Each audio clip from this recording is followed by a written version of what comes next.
todos bem-vindos à FGV. Seu evento vai começar em instantes. Antes do início, por favor, pedimos para que se atentem às orientações a seguir. Lembrem-se de colocar seus celulares e equipamentos eletrônicos no modo silencioso. Não é permitido que sejam consumidos alimentos e nem bebidas no interior do auditório. O limite máximo de público é de 315 pessoas. Este auditório possui lugares reservados para cadeirantes e para pessoas com deficiência auditiva e visual. É proibido fumar em todos os ambientes da FGV, de acordo com a Lei Federal nº 12.546 de 2011. Em caso de falta de energia, as luzes de emergência acenderão automaticamente. O espaço possui saídas de emergência sinalizadas, com portas corta-fogo equipadas com barras antipânico, que possibilitam a saída do local com segurança. Para abrir a porta, basta empurrar a barra. Este ambiente conta com equipamentos de prevenção e combate a incêndio, como detectores de fumaça, sprinklers, extintores e hidrantes. Em caso de emergência, a brigada de incêndio será acionada para ajudar. Siga as orientações da brigada de incêndio. Ao ouvir os alarmes ou mensagens de emergência, mantenha a calma, evite pânico e confusão. Em caso de incêndio, não use o elevador. Desça pelas escadas de emergência. Para maior segurança, este auditório é monitorado por circuito fechado de TV. Antes de sair, confira seus pertences para não deixar nada para trás. A FGV não se responsabiliza por objetos deixados ou esquecidos nos auditórios ou em suas dependências. Antes de darmos início ao evento, gostaríamos de reforçar o seguinte disclaimer. As manifestações expressas por integrantes dos quadros da Fundação Getúlio Vargas e por convidados que participam dos eventos e transmissões online representam exclusivamente as opiniões dos seus autores e não refletem, necessariamente, a posição institucional da FGV. Este evento poderá coletar seus dados pessoais e registrar sua imagem e voz por meio de vídeos, respeitando as leis aplicáveis. Você poderá deixar de participar do evento. Em caso de dúvidas, entre em contato com a FGV pela aba de proteção de dados no portal.fgv.br. Agradecemos sua participação e desejamos um excelente evento.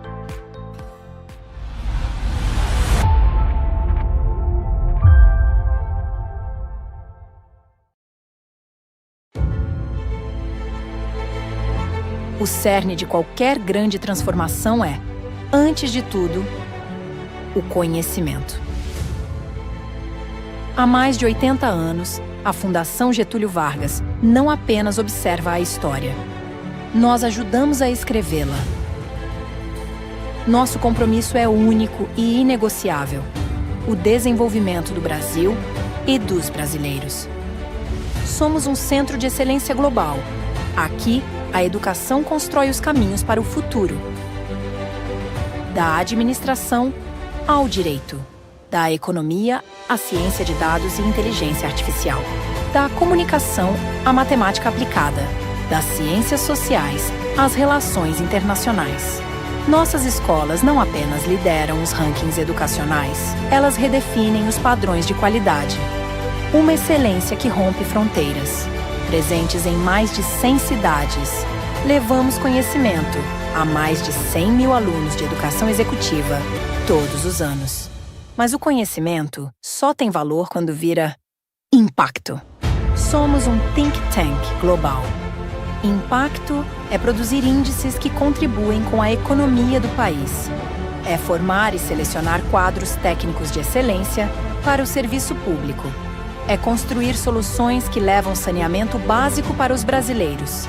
É contribuir com a formação de mais de 10 milhões de alunos da rede pública em todo o Brasil. É aplicar inteligência artificial para analisar milhões de dados genômicos e fortalecer a defesa cibernética do país como uma empresa estratégica de defesa. É liderar a discussão climática, criando ferramentas inéditas de gestão de riscos e inventários de emissões. É preservar a nossa história e o nosso patrimônio. Onde há um desafio complexo, a Fundação Getúlio Vargas está presente. Pesquisa, consultoria, assessoria técnica, grandes concursos.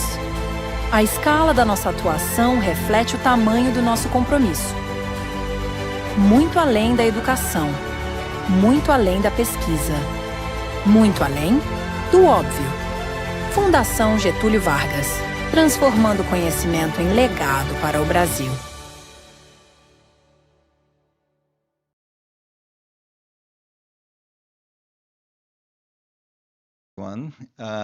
After this movie presentation, we are ready to start today's session, okay? And I'll try to be very quick then. The three speakers for the first session are Jane Gu from University of Connecticut, Anthony Dukes from USC, and Tony Tong from University of Colorado. So let's start. Jane, you are the first. Welcome.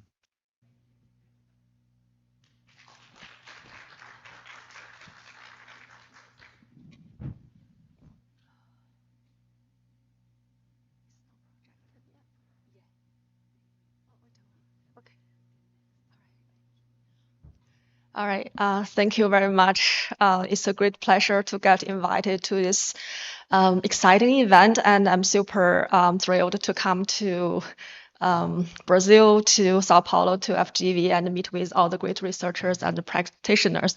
And this is such a nice auditorium. It's like, I hope I had more audiovisual, parts in my presentation, but I guess it's gonna be mass and slightly less compelling. But let's get started. My name is Jane Gu. I'm a marketing professor at University of Connecticut. So this is a joint work with my co-authors, Yi Liu from University of Wisconsin-Madison and Rachel Chen from University of California, Davis. So the topic we are going to discuss today is how Gen AI impacts professional service markets, vertical differentiation, and opinion diversity. Let me talk a little bit about my motivation. We got this idea actually a lot of times from my experience as a teacher. So I was teaching this class to my undergrads. This is a Harvard business case. Students are supposed to bring their own thoughts about this company called StockX. They're supposed to say this and that. I'm supposed to lead the discussion. And then this thing has been going really well until probably a couple of years ago when ChatGPT, emerged.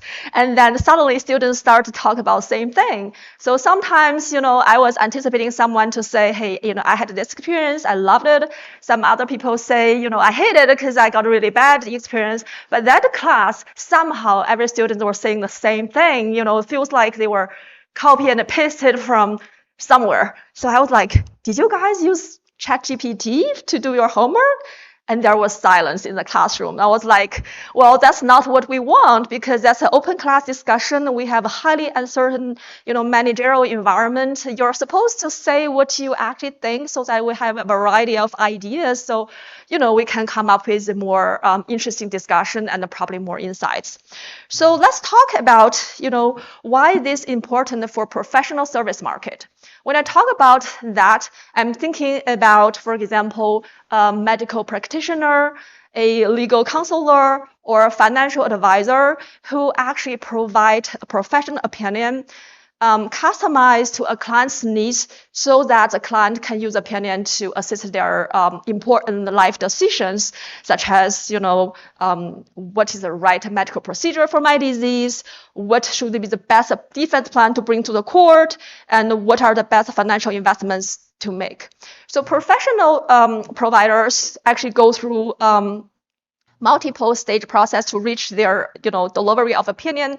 They usually start from a research of the client situation and the environment, and then they bring the professional reasoning to it, and they eventually deliver something that is handled to the client. There are some characteristics of this decision environment that's very interesting and different from many others.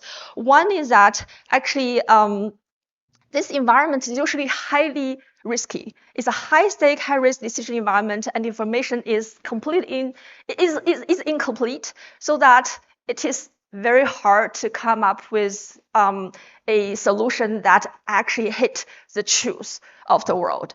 But actually, these are also professional domains where there is supposedly a absolute truth because of the common knowledge of medical, of legal, and the financial. So all of these professional providers, they were educated in professional schools. They were trained, they were regulated, they were certified so that they supposedly are able to hit this truth. But then, because of the situation with incomplete information and the risky situation, they often, cannot actually hit it. There will be some kind of errors. So it's very interesting that actually when we talk about providers in this industry, there are different types of heterogeneity that exist and affect clients' decisions of which providers' opinions to get. So for example, we can think about vertical differentiation in terms of some providers have a higher quality of opinions, some have lower qualities in terms of there's this medical doctor that's so expertise level, and there's this doctor probably just didn't get the best education they could and did not have the best talent to do the whole thing. And there are also horizontal differentiation actually across these providers in terms of some are located in the West Coast, some are located in the East Coast, and they might have different, personal branding. Some are warmer in personality, some are more whatever. And then, it is actually reported that the American Medical Association recommended that medical doctors try to establish their personal branding. So actually branding exists even in professional providers. And then what we are looking at in our study is actually another dimension which has been largely ignored in the literature. We call it diversity in opinion generation processes. So this basically stems from the different background of these providers. There are different professional, experience, and their probably personality. So you can think about this way, say a lot of us in the business school, say in marketing, we have different backgrounds. Some are economists to start with, some are engineers to start with, some are mathematicians. And we are all here talking about marketing problems and our situations and ideas and our predictions. But then we are likely to have different reasoning process because of our different backgrounds. So that's what I'm talking about. That's a diversity in the opinion generation process. And that is very interesting because we are delivering professional service providers are delivering opinions, which are information product, so that if there's a client who is facing a high-stake, high-risk situation, they can actually seek opinions from multiple providers and try to get a better overall aggregated decision, opinion for aiding their decisions. So this idea actually has a lot of support from the literature of the wisdom crowd. And then the literature also suggests that when the providers have a higher diversity in their opinion generation processes, then you benefit, any client benefit more from seeking these multiple opinions from different providers. So that's actually the process diversity that I'm going to talk a lot today. And then it is interesting that we argue that Gen AI research tools that professional service providers actually have increasingly adopt, it has assisted their opinion generation process in terms of improving their quality, but also has another impact of homogenizing their opinion generation process. The reason is that these tools actually are trained in common large data set. Okay, so if I'm just an individual person, I might not have the power to explore the entire data set, but with AI tools, I will be able to explore the entire data set. And based on common knowledge, based on relatively standardized ways of leveraging the use of Gen AI tools, we argue that Gen AI research tools make the research process more homogenized. Although, each individual person put in their own individual reasoning, still the the opinion generation process become more homogenized. And then actually there are existing studies that provide, say, evidence and more detailed discussion about micro foundation of this, process homogenization effect of Gen AI. There are several explanations. One is actually from a published paper at Journal of MIS.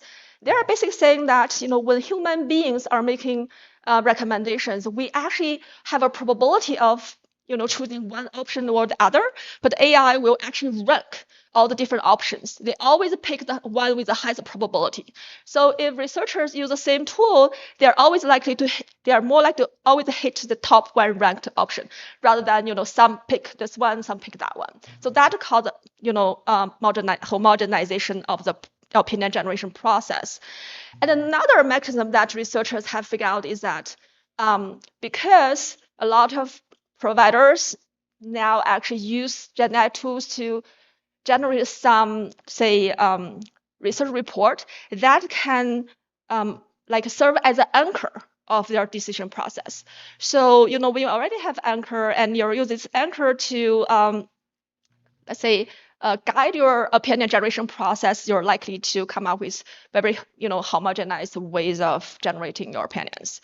And actually, we also observed a lot of evidence and more evidence actually about the content generated by AI is higher in quality by itself, but when you actually put them together in the crowd, you actually see these, opinions to be very, very homogenized. I think we are actually observing more of this in our day-to-day use of AI tools. So this is my research questions. My research question basically want to look at how does this diversity in opinion generation process actually affect providers the vertical competition. Remember that they are different in quality as well.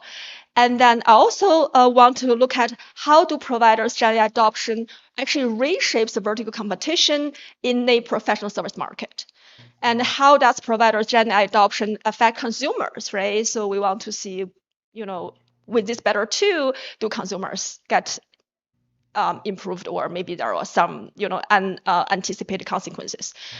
Just a note that this is game theoretical work, so it's math. I'll try to reduce the math to see the insights, but then there's no empirical data actually in this work, just so you know. Okay, so let me talk about the market structure I'm looking at.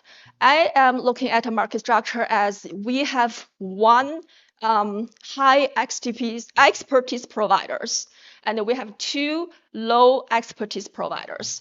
So the idea is that actually in the market, you usually see much larger number of low expertise providers than the high expertise ones. So we just look at this symmetric structure. This allows us to actually look at the LH competition or LH relationship that actually literature has studied a lot about. And we also talk about LL relationship between the two low expertise providers. We assume that they are horizontally differentiated in their branding, so that in the model, they are located at the two ends of the whole tiling line. So consumers will be distributed on this line as well, and they, depending on where they're located, they have different preferences and different travel costs to reach the either one of the low expertise providers. So that's what we model about the horizontal differentiation. And we also model the diversity in opinion generation process between these providers, particularly for the low expertise providers. We assume that they have a diversity in their opinion generation process, which is D. And then because of that differentiation, consumers are able to actually, let's say, acquire opinions from both of them, combine them, and then use a combined opinion to advise their decisions. So that's actually the two types of channel relationships or market competition relations that we look at. And the consumers are vertically differentiated in their paying power for opinion quality. They are horizontally differentiated for their preference for providers' branding. And then that's a very standardized assumption that we're looking at.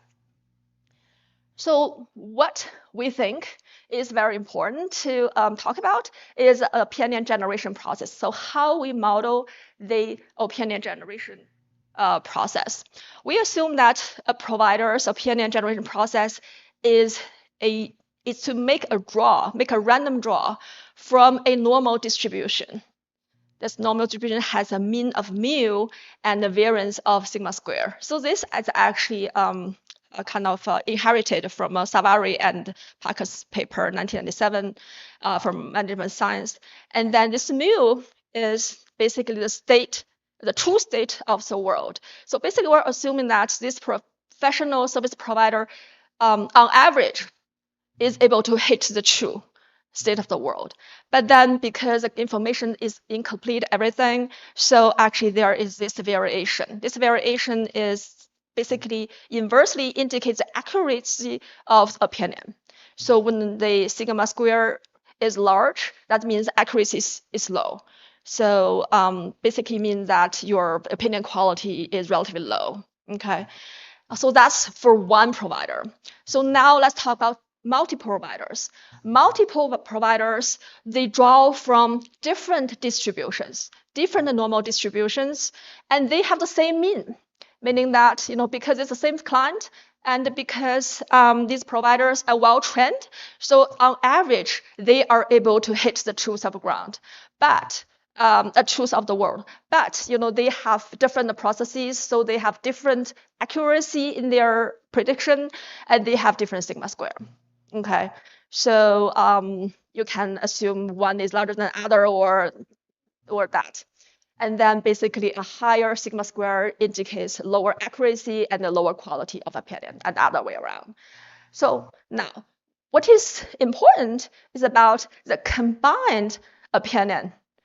So how do we see the combined opinion?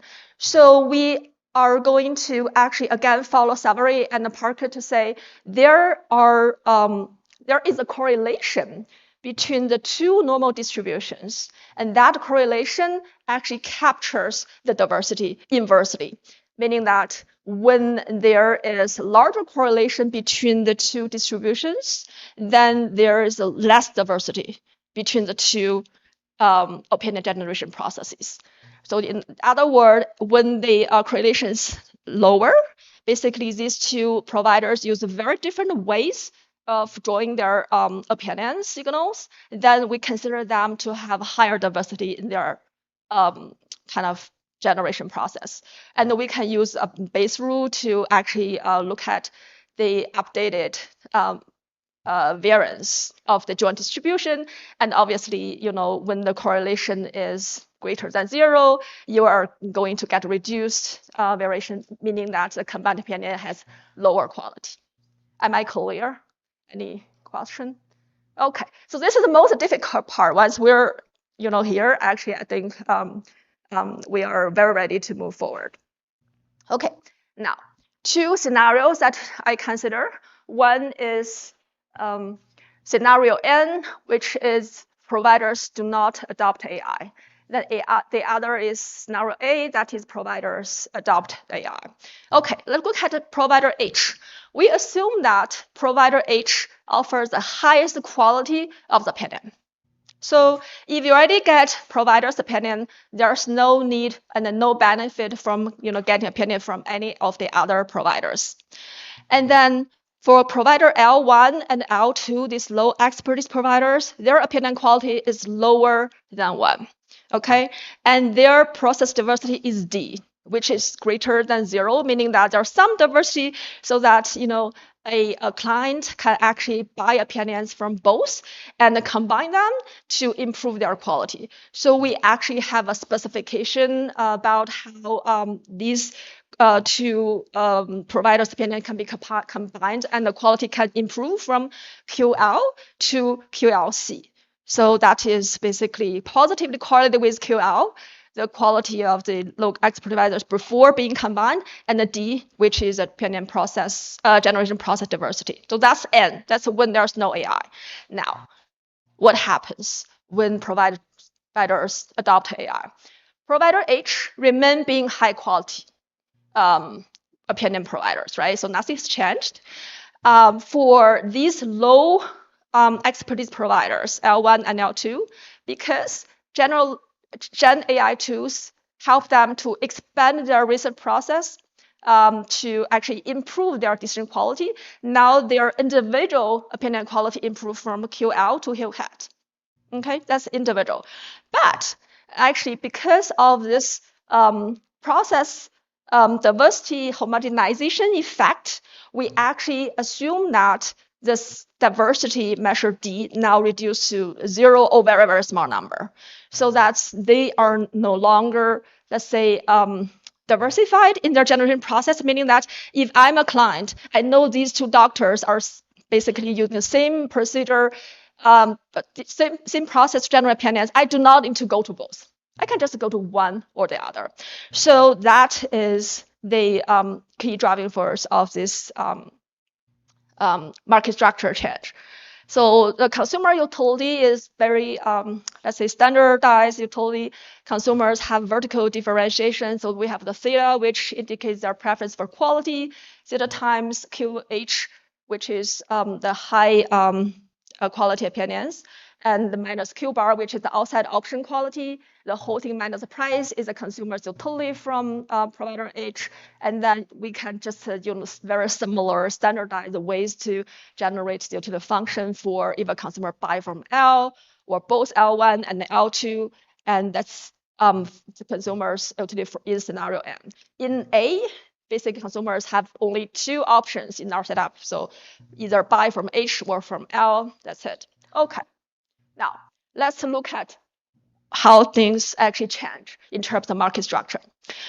Before Gen AI adoption, L1 and L2 are complements. So we see that in our model, given our specification.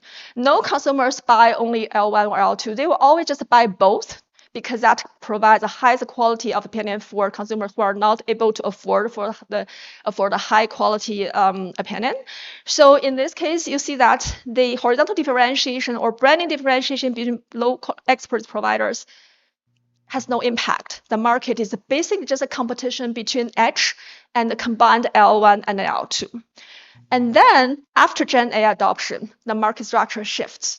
Now the L1 and the 2 are no longer complements. They are substitutes. They're no longer collaborators. They are now rivals. So we see a market structure that is very different, that some people buy H, some people buy L1, some people buy L2. So that actually brings very interesting impacts to the competition. Number one impact, you can think about that because individual providers' opinion quality has improved. I mean, for L1 or L2. So that intensifies the competition between L and H, right? The quality improves, so there's severe competition in quality. That's bad for everybody, right? Because, H is under pressure, L is under pressure. And then actually, another very interesting impact is when the process diversity has now reduced, the LL competition is intensified. So the L1 and L2 start to compete with each other. And by doing that, no consumers actually buy both. That actually means that the LH competition is actually alleviated. Previously, H has to compete with L1 and L2 combined. Now, H only needs to compete with L1 or L2, right? So although their individual quality has increased, it can be, an actually alleviation in the competition for H. So that's actually a very interesting implication of the diversity, disappeared because of Gen AI adoption. And this is what we found in terms of how Gen AI adoption impacts providers. So in this graph, the horizontal is the T, the horizontal differentiation between the two L1 and L2. Then vertical is D, which is the diversity in process. between L1 and L2 before Gen AI adoption. And we found that actually provider H will actually better off when the original diversity between L1 and L2 is larger, because Gen AI adoption actually significantly reduced their competition power as a whole. And then actually for L1 and L2, they actually improve profit when they are more horizontally differentiated in their burning. So that's larger T. So we see actually all different types of win, lose, lose, win. But I want to emphasize that actually there is a lose-lose situation that arises. This is when the horizontal differentiation between the two low expert providers is low, and also their diversity is low. Although when the diversity is actually high, you'll see that it's a high-end providers that's benefit. Although the provider itself does not actually experience direct improvement in its quality. Okay, so there are some implications for providers that we figure out. One is that if you are the high exit providers, and you are thinking about there's Gen AI coming up, and my low expertise, rivals are now better, do not rush to cut your price. Okay, you actually may be able to increase price because LH competition has alleviated, because your low expert providers as a rivals, they are now competing with you individually, not together.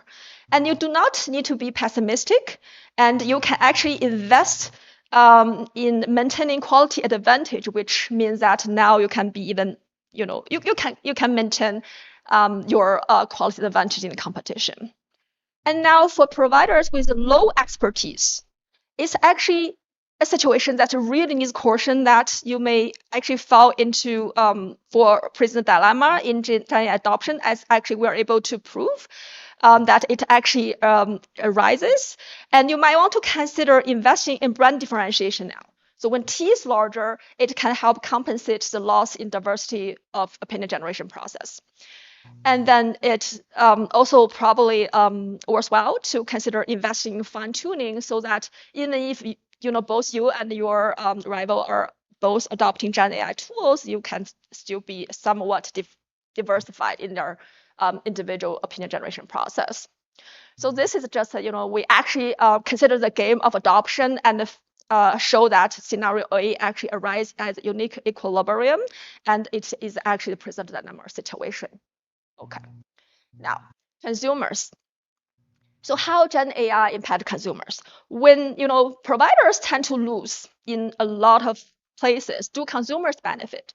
We found that actually consumers surplus improves after Gen AI adoption when the opinion diversity is smaller, because that's when the opinion combination did not bring much benefit to consumers. So we are able to reveal a region. Actually, we will see that there is this dark region which is all loose, meaning that high-end providers, low-end providers, consumers, they all lose. It's a social welfare loss because of Gen AI adoption, because of the loss of diversity in providers' opinion generation process. And we also look at which consumers actually hurt. So we actually look at the case of a high D and figure out, who actually gained maybe, and although someone lost. We found that in this case, because of alleviation of LH competition, actually H increases price, although low type L1 and L2 decrease the prices. This means what? This means that actually consumers with high paying power to buy from the high-end, the high-X providers, they lose. And the consumers with low paying power, they probably were only able to afford low expertise providers' opinions. Now they get. So we identify different ways that consumers may lose. One is that if I had always been, paying for the high quality opinion, now they are more expensive. So I, basically lose. And then I cannot afford for these high quality opinions anymore. So I downgrade to low quality opinions. So I lose. Or I was able to actually got the combined opinions of low expertise providers. Now I lose that diversity opinion.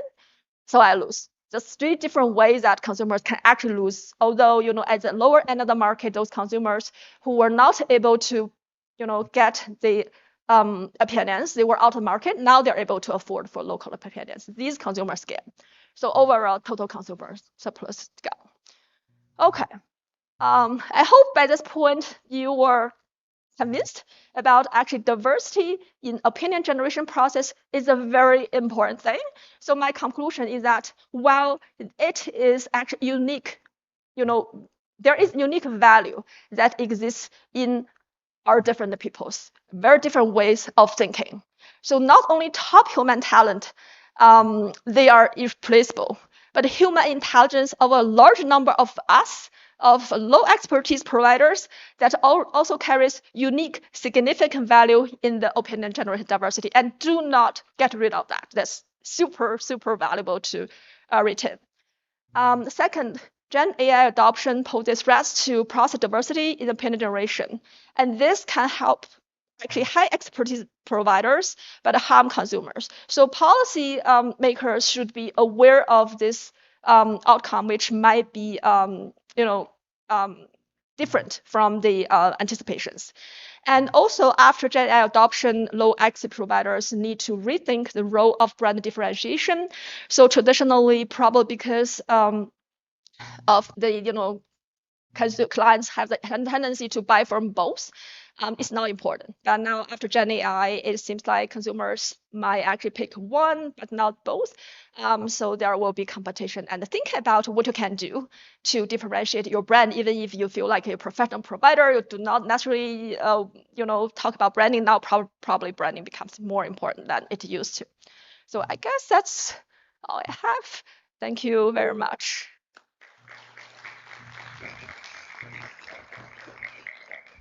Questions? Yes.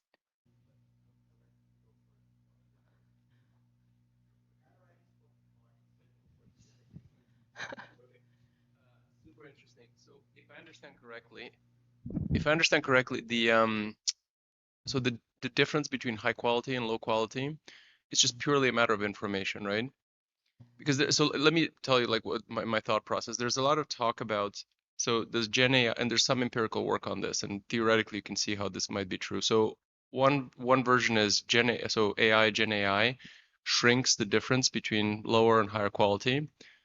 The other one, and again, there's evidence for both possibilities. It actually, people who are better at whatever their field of work, actually there's like the quality differences diverge, right? Like someone who's much higher quality would actually become that much better. So in your model, right, because it's pure information, the high quality just stays the same. You don't benefit anything. So I wonder if you could, so I'm sure there's an easy way to extend the model to allow for this divergence to happen. So actually, the way we model it is actually, the difference between high and low in terms of opinion quality has shrinked. That's all we assume. Right. So it does not need to be you stay where you are. High expertise could improve, but the low expertise includes more. So that gap shrinks. Right. That's our assumption. So you're right. So, but you could expand because it is plausible. I mean, a priori, both could be true. I mean, I can see lots of reasons why the adoption of Gen AI can actually increase the gap between high and low quality. I definitely see that point in several situations I can imagine. Right. But I think we got a lot of empirical evidence showing that actually, like Eric briefed since recent empirical work, they actually suggest that actually gap actually shrinks. And I think I agree with you that in certain contexts that's the case. And I guess we are looking at the case when the difference between high and low expertise is about their capability of research. So basically, your high expertise, you research better, more efficiently, or you know better about where to look at, and low expertise is relatively less capable in doing that. So we are talking about Gen AI research tools that can help improve your research capability, so that information gap, as you mentioned, has shrunk. Right. So I agree that is one dimension of the things. Right. I mean, I wouldn't buy one empirical paper as that being the definitive evidence. I mean, I don't buy these empirical papers that say the gap is going in one direction. I think it's just like, there's all these empirical papers saying, the number of jobs goes down, number of jobs. I mean, it's very clear that it could go, there's lots of. Yeah, I agree. And I think in some, my point is like your model can show, I mean, you can cover something that's more general Well, than the Brynjolfsson paper. Right. I think that's a good point. Another reason why we do that is that we think that's interesting, right?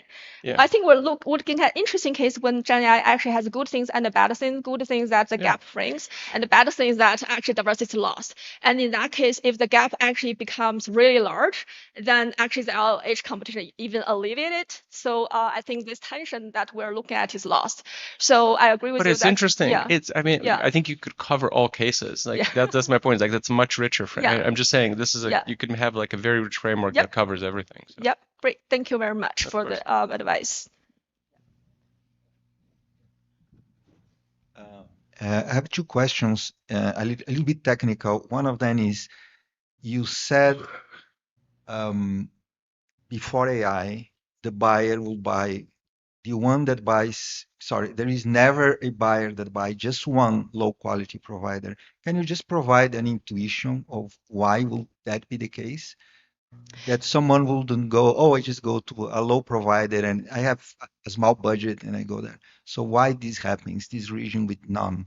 That's the equilibrium configuration that we come up with under certain assumptions. Say, for example, we are looking at the case when D is relatively large. Okay, because you chose... We chose to look at that. To look at that, okay. But there could be, given your model, there could be some... There could be cases when there's small little area down below, there's L1 or L2, and we just try to focus on the cleanest case that we can solve analytically. Got it now. Yeah, it will not change the key insights. Okay, good. And the other question is, when you talk about your outcomes, you say the low quality providers could invest in tuning, right? So after AI, you could invest in tuning, probably to preserve some differentiation. What would that mean, tuning? Tuning will mean, in your model, reducing the variance of that provider, because they are in the true state of the world.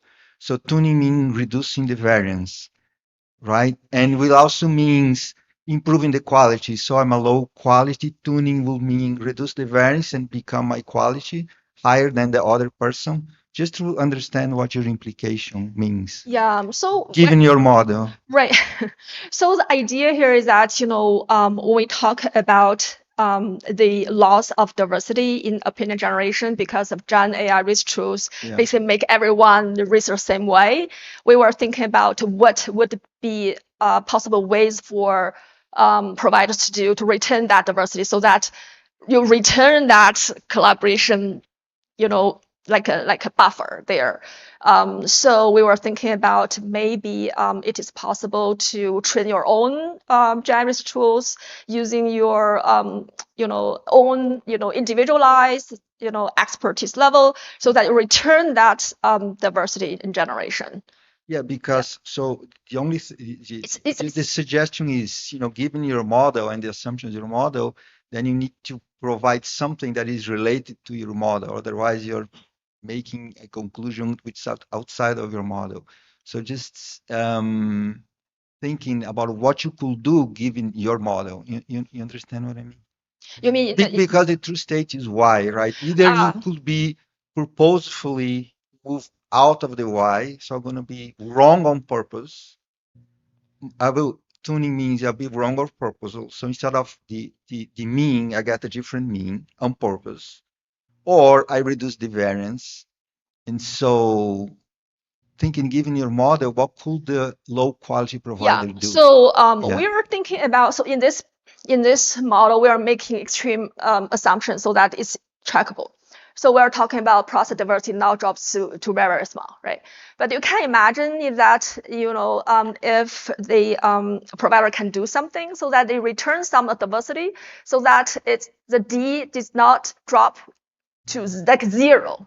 It could be, bigger than zero. So that diversity will help reduce the problem caused by the total loss of the opinion generation diversity. So that's what we're talking about. So in terms of sigma square, that we are not talking about that. It's about your basically quality of opinion by yourself, and we're talking about how I return, I'm different from you, rather than just I'm better. So I think that's the whole point of this whole thing. It's like I could, of course, improve myself, which improve my competitive status.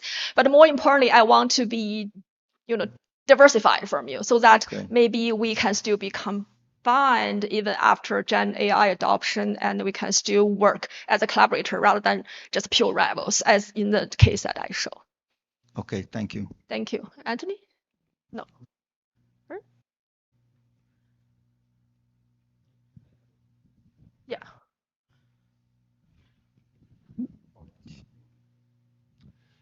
I wonder if one could add another layer, but of course it always complicates the model. But in the same way that you have like different experts that you could go to, I guess each of those experts could have different Gen AI providers. So would that also lead to incentives for the generative AI platforms to differentiate themselves to some extent or not? I clearly understand that that's beyond the scope of the paper, but maybe you have already thought about that. Yeah, I think that's a similar point as Fabio, right? So try to use different AI systems. For you use ChatGPT, I use Cloud, so hopefully that returns certain level of opinion generation process diversity. So I agree that is probably one thing to do, and we want to actually talk about although they are different, but use common data set. Like, this, we're talking about professional domain with common knowledge, right? Medical knowledge, legal knowledge, whatever. So basically, we cannot go beyond this common knowledge. That means that once we all use Gen AI tools to expand our research scope, no matter which tool we use, we will, I feel like we will unavoidably face the problem of diversity reduction. Probably not as much, but it will happen to extent. It's a problem is basically, how much. And we are actually anticipating a big loss, frankly, as we actually see from a lot of, say, empirical evidences. Yeah. Okay, folks, thank you very much. Great presentation, great questions. I imagine people might have additional questions to Jane, perhaps over coffee. Yeah. That will be great. Sure. And we ask the next presenter. Thank you very much, Jane. Okay, thank you very much.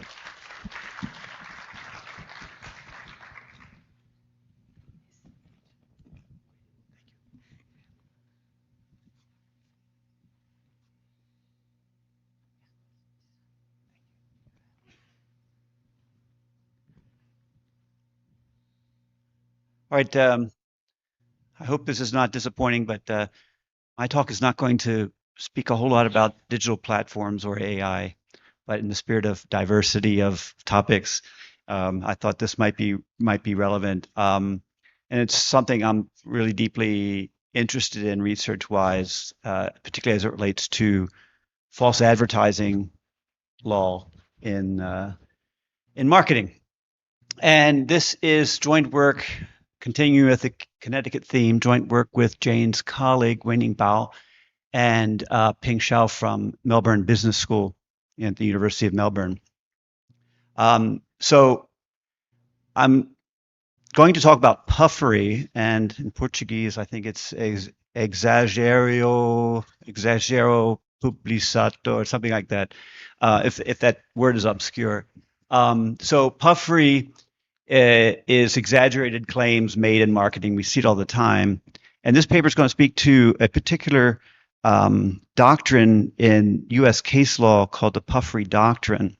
And this puffery doctrine is something that I think exists in many jurisdictions, not just in the U.S. But it's motivated by this case here, Williams versus Gerber. So this is fruit juice. And it depicts these fruits on the packaging, and it says it's made with real fruit juice, as you see on the packaging. But what it really contains is just white grape juice, and it's even from concentrate. All right. So there's a suit against a class action suit against Gerber, alleging false advertising, suggesting that these real fruits were part of the ingredients. But the defense argued. The maker of the juice argued that this is just puffery, that these fruit depictions are simply exaggerations that And here's where this matters in the puffery doctrine. Consumers understand that it's puffery, so they don't pay attention to it or they don't take it seriously. And so in this case, this is a common defense, right? And we know from the CB literature, what's called persuasion knowledge is that if you know you're being pitched to, you discount it as a consumer, right? And that's the argument in puffery doctrine. So depictions are merely puffery and consumers dismiss it. And what we're going to assume here is this is noise. And so this inherently brings up this logical inconsistency. Well, if consumers dismiss puffery, why is it used so often? It must be effective, right? And there's plenty of literature in the consumer behavior, even in the economics literature.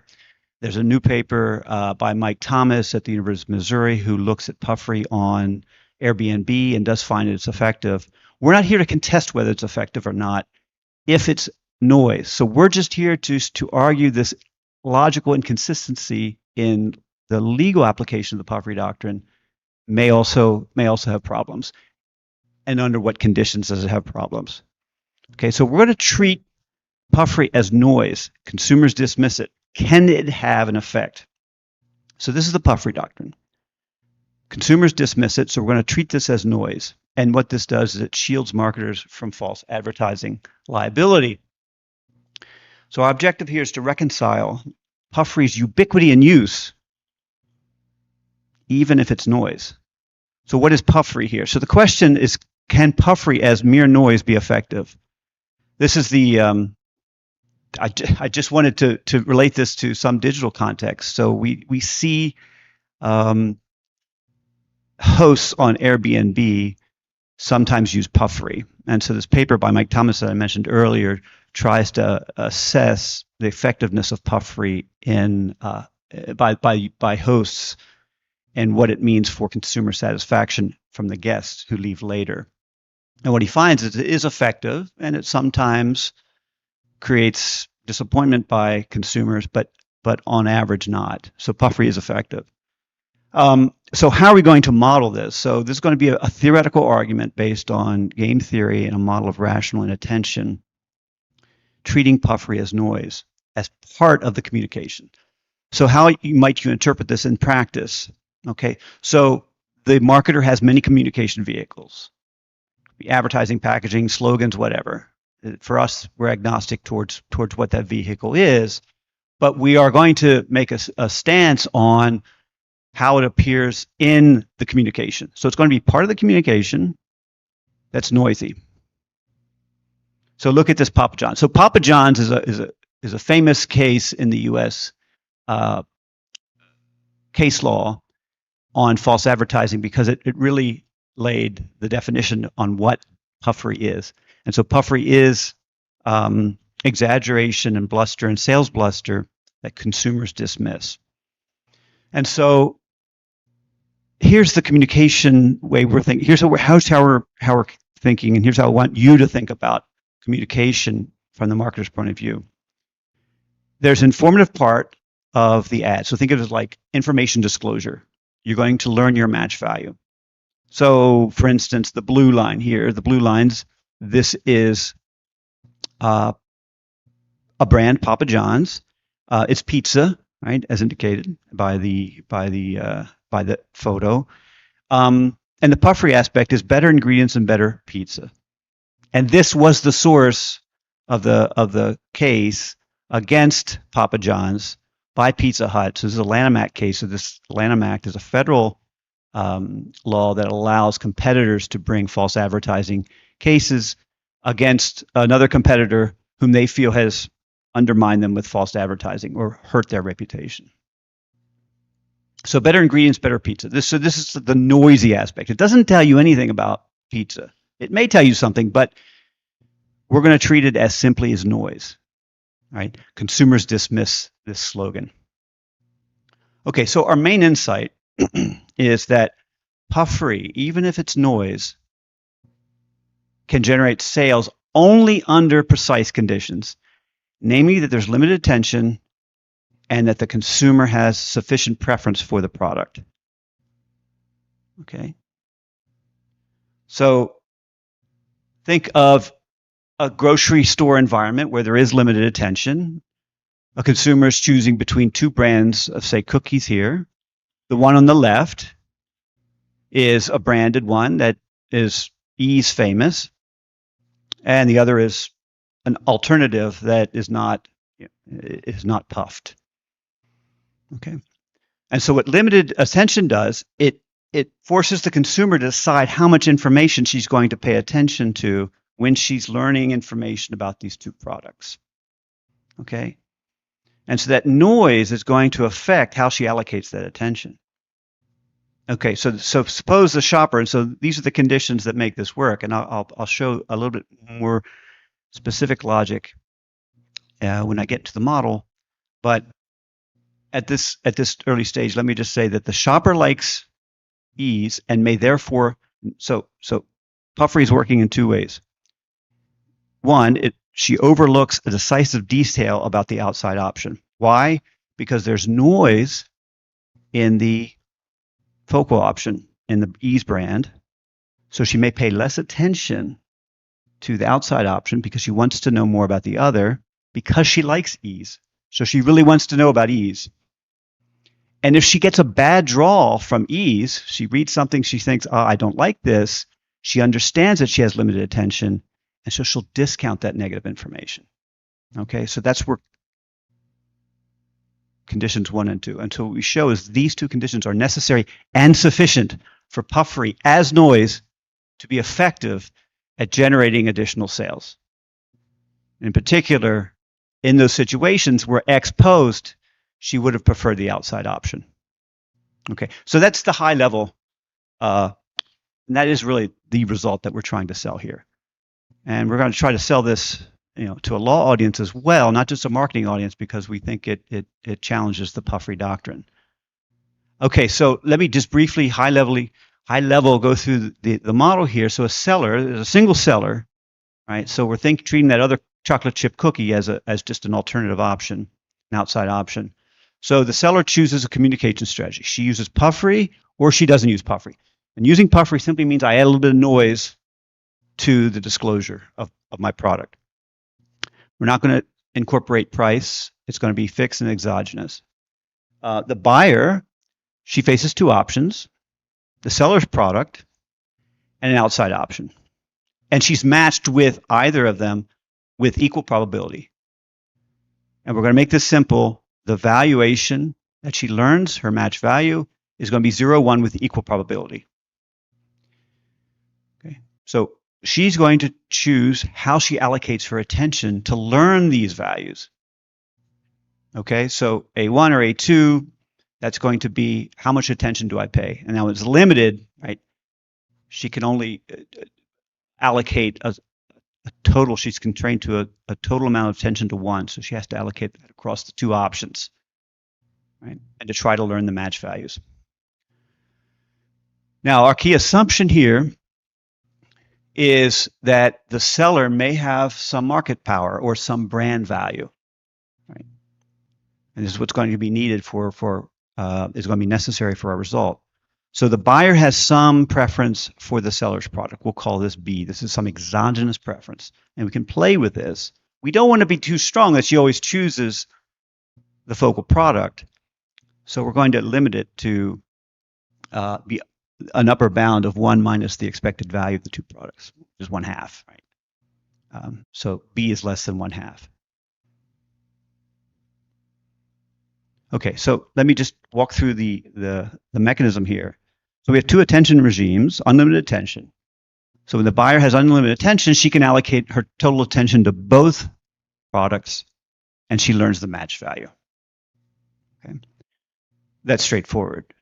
With limited attention, it's much more nuanced. She has to allocate a limit of 1 attention to both products to learn her match value. And so where this has bite is, now this is an endogenous choice, where this has bite is that depending on how much attention she pays, she's going to learn her match value or she's going to come up empty. Okay, she's not going to know it. She's going to be stuck with her prior. Okay, so now we think about using puffery versus no puffery. So again, puffery is just an insertion of amount of noise. So think of the communication package as, amount 1, and X less than 1 is some degree of noise that's in the focal product's message or marketing communication. So when communication is fully informative, she either learns her true match value if she observes it and paid enough attention to it. Otherwise, it's empty. Now with puffery, communication is partially informative. So this is what I was saying earlier. So some fraction of the message is noise. So now if she pays attention to an option and it's not empty, she's going to learn the opposite value. So you think of yourself, I'm looking at the package with partial attention to this, and I misread it because I'm not paying close attention. I misread this as good for me rather than bad for me, when it's really bad for me, in truth. Okay, or vice versa. I mistake some haphazard information that I'm not paying attention to that indicates that this is not good. I may interpret that as good. Otherwise, I learn nothing at all. Okay, so essentially, nature draws the match value. Seller decides whether to use puffery, and then the consumer gets activated in terms of allocating attention, forms the beliefs, and makes a choice. Now, match value realizations here on this table, right? There's only 4 possibilities, 2 by 2, right? The product versus the outside option. They could take 1 or 0, and this would be the buyer's ex post payoff gross price. So the real action here, and where puffery needs to act, is when the product ex post would be bad for the realization would be bad for the focal product and good for the outside option. So puffery by the focal product is going to be motivated to get that consumer to switch in this state of the world. Okay. So puffery is ineffective with full attention. Why? Because the consumer can learn their true match value. There's no need to use puffery. They can learn their true match value of the outside option. So I can always learn the value of the outside option if it's 1. All right. As long as B is not too big, I will choose the outside option. So puffery is not going to switch me here. Okay, so the driving mechanism here.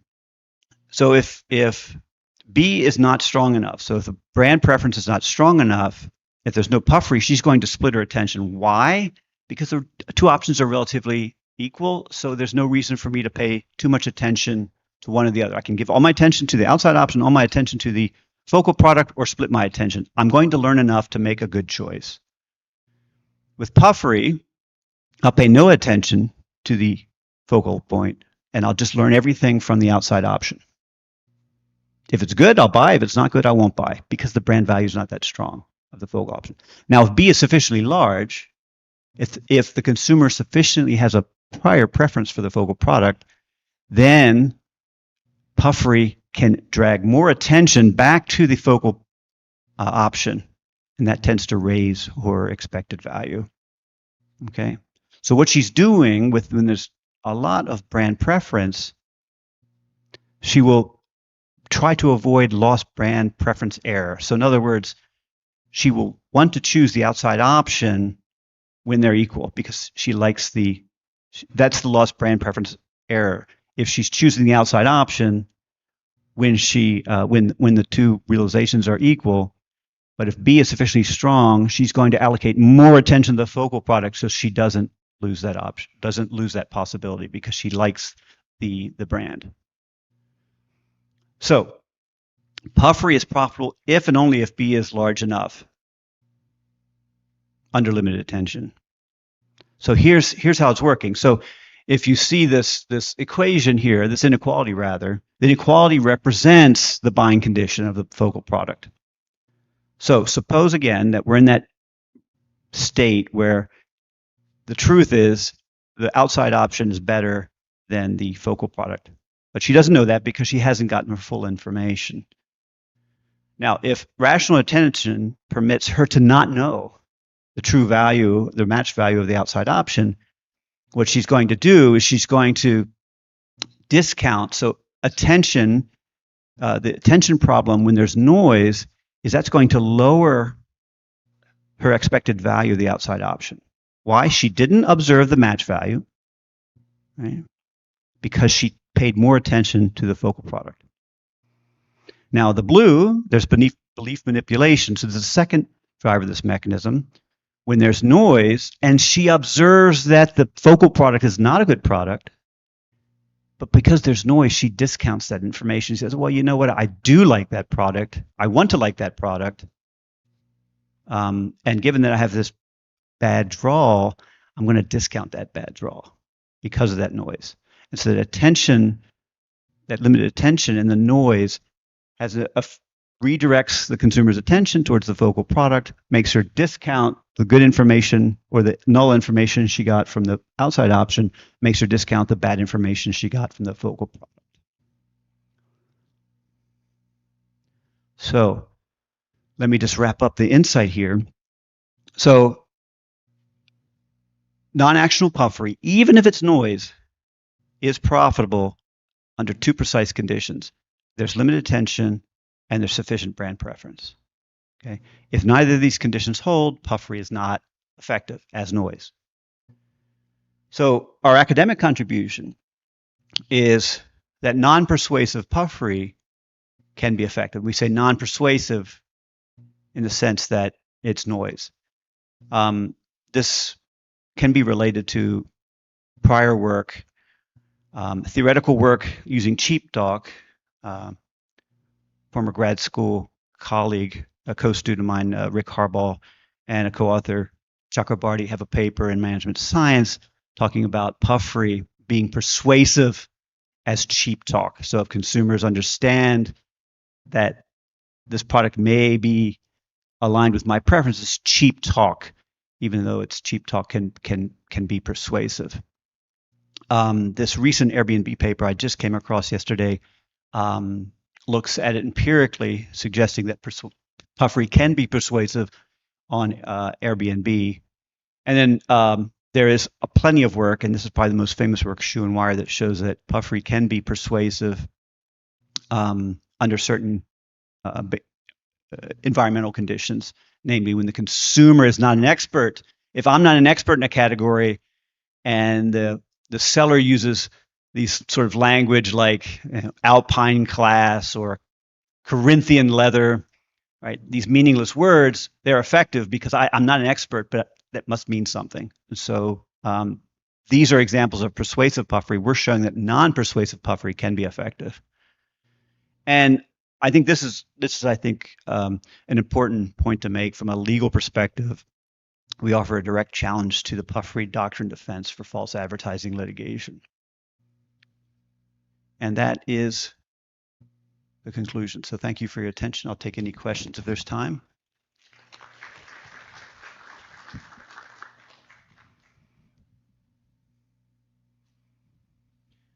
It was super interesting. I'm struggling a bit with the if and only if condition. So as you were going through this, I was thinking of an alternative explanation. Maybe it still fits in those two conditions. So I was thinking another reason that this works is a bit of what do you call it, mutual, ratchet up effect, where if you do puffery and if I don't do puffery, by comparison, I'm going to look weak, right? So it's a bit of a market failure. Like the moment puffery is available, like I can't afford not to do it. It's a bit like of a trap. Does that fit into your explanation? Would this be, because I can kind of imagine how I can do a model in which it adds no value whatsoever, but the moment it's available, maybe you need to still combine it with some consumer irrationality, right, for this to work. But this would seem to be slightly different than those two conditions. What irrationality are you thinking about? What I mean is, like, so if consumers can tell, like, you need to, in order for my story to work, I still think you need so in your case, it's limited attention or some form of irrational, or maybe like they're not fully informed, because if they can really tell this is puffery and this is not, You know, they can easily discard it. But just let's stick to this first point. Is like so it's just a matter of comparison. If all the competitors do it, and if I'm the only person that actually tries to have a sober messaging, like just purely objective, I'm just going to look bad by comparison. Is that not an alternative effect, an alternative mechanism to explain why puffery works? Okay. Yes, but now you're getting into something that's persuasive, right? We're actually tying our hands behind our back and saying that puffery is not persuasive. It's pure noise, consistent with the puffery doctrine. Right. So this would fall. What I mentioned would fall in the category of persuasion. Yeah, I think what you're bringing up would be persuasion. So can you explain again what counts as persuasion? And I think that makes sense now, but just so I understand fully. Persuasion would mean if you see better ingredients and better pizza, you think that's useful for, making you liking or raising your prior on your match value. That's what I meant by irrationality, basically. Yeah. Okay. Yeah. Right. So you're saying we're going to assume all of that away. Exactly. Okay. To be consistent with the puffery doctrine. So we're trying to tying our hands behind our back and making puffery completely unpersuasive. That's fair. Yeah. Thanks. That's fair.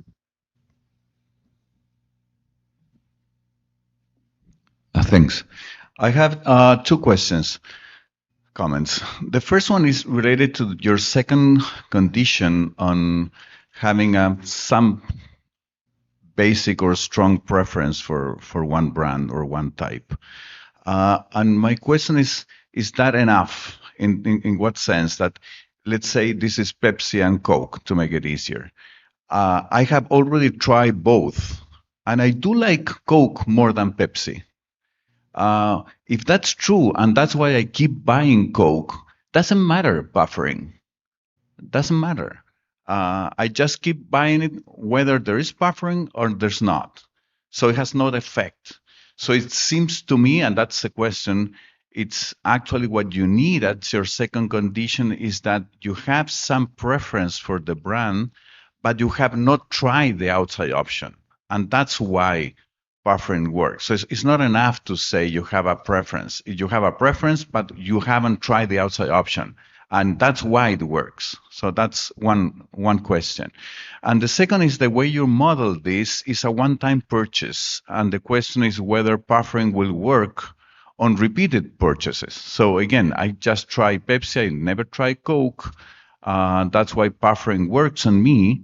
But then after I try it, eventually I didn't like it that much, and I will try Coke just, whether there's buffering or not. So on repeated purchases, again, might not work. Is that true or not? That's sort of my view from what I got from your presentation. Many thanks. No, thanks for that question. And I think this is a great opportunity to say that we are not trying to explain why puffery works. Okay. We are trying to say it can work even if it's just noise, to point out how the legal defense is logically inconsistent. That's our modest aim here. There's plenty of research, I think, and I think this speaks to the mechanism that you have in mind, or the mechanisms you have in mind on people who've tried the product, people who haven't tried it, people who are learning about it, and when is it effective. And marketing is full of papers that explore that issue. So we're not here to say, this is how puffery works. Yeah, so that's a fair point.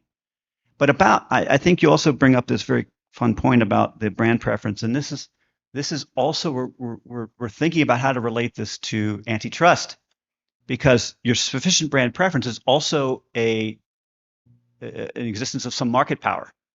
And so in this way, puffery is used to exploit that market power in manipulating your attention. There's no price here. So we think of antitrust as about, exploiting market power vis-a-vis trust or a price.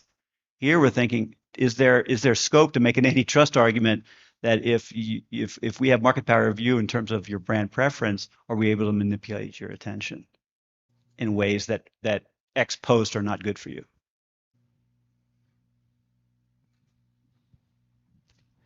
Hi, thank you for your presentation. I wonder whether your model is so centered on brands, right? But taking the Brazilian case, for example, we have a lot of emerging categories of like sustainable purchasing.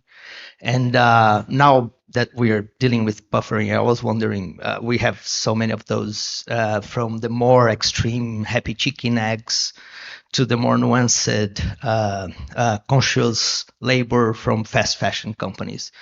And I wonder the emergence of these categories change your model in a certain way that, in a certain way, everybody want to be sustainable. And but buffering is kind of working a lot now that I'm thinking about it, because the largest egg producer in Brazil just they have a completely new brand of the happy chicken eggs, which kind of dismiss the brand kind of anchoring that you bring in our model. So I wonder whether there are some external facts such as this trending consumption that may affect that.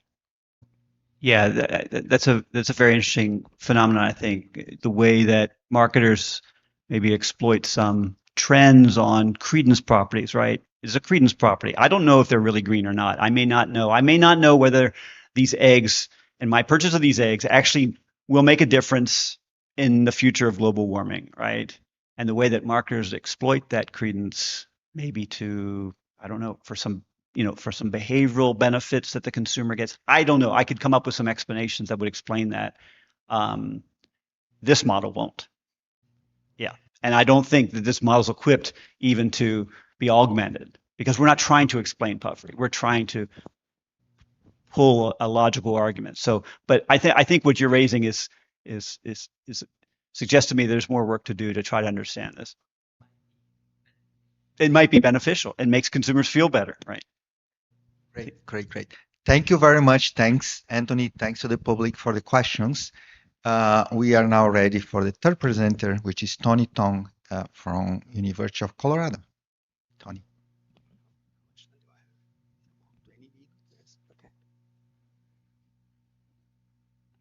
Oh, use this. Thank you.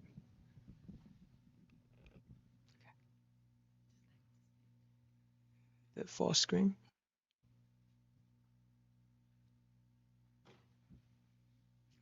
Thank you. Thank you very much. It's really a pleasure to be here. Really an honor to be invited, especially speaking after two marketing scholars. I am not a marketing scholar. I am a strategy and innovation scholar. When I was sitting there, I realized that people from different disciplines are actually sometimes studying very similar questions, but sometimes from a very different perspective. So what I'm going to do today is to talk about a work in progress. It's related to the use of algorithm in performing professional tasks, and how the use of algorithms would increase, in this case, we increase a worker's task scope, and how that task scope expansion will actually create additional benefits that improve the worker's productivity. So this is a joint project with a former student who's also in a school called USC. At least they call them USC in South Carolina. So let's get started. So my paper has both a bit of a theory and also an empirical analysis. So I'm going to spend maybe more time in talking about the idea, the motivation, the question, and then discuss a couple of propositions and translate that into my empirical context, and then run through the empirical results quickly.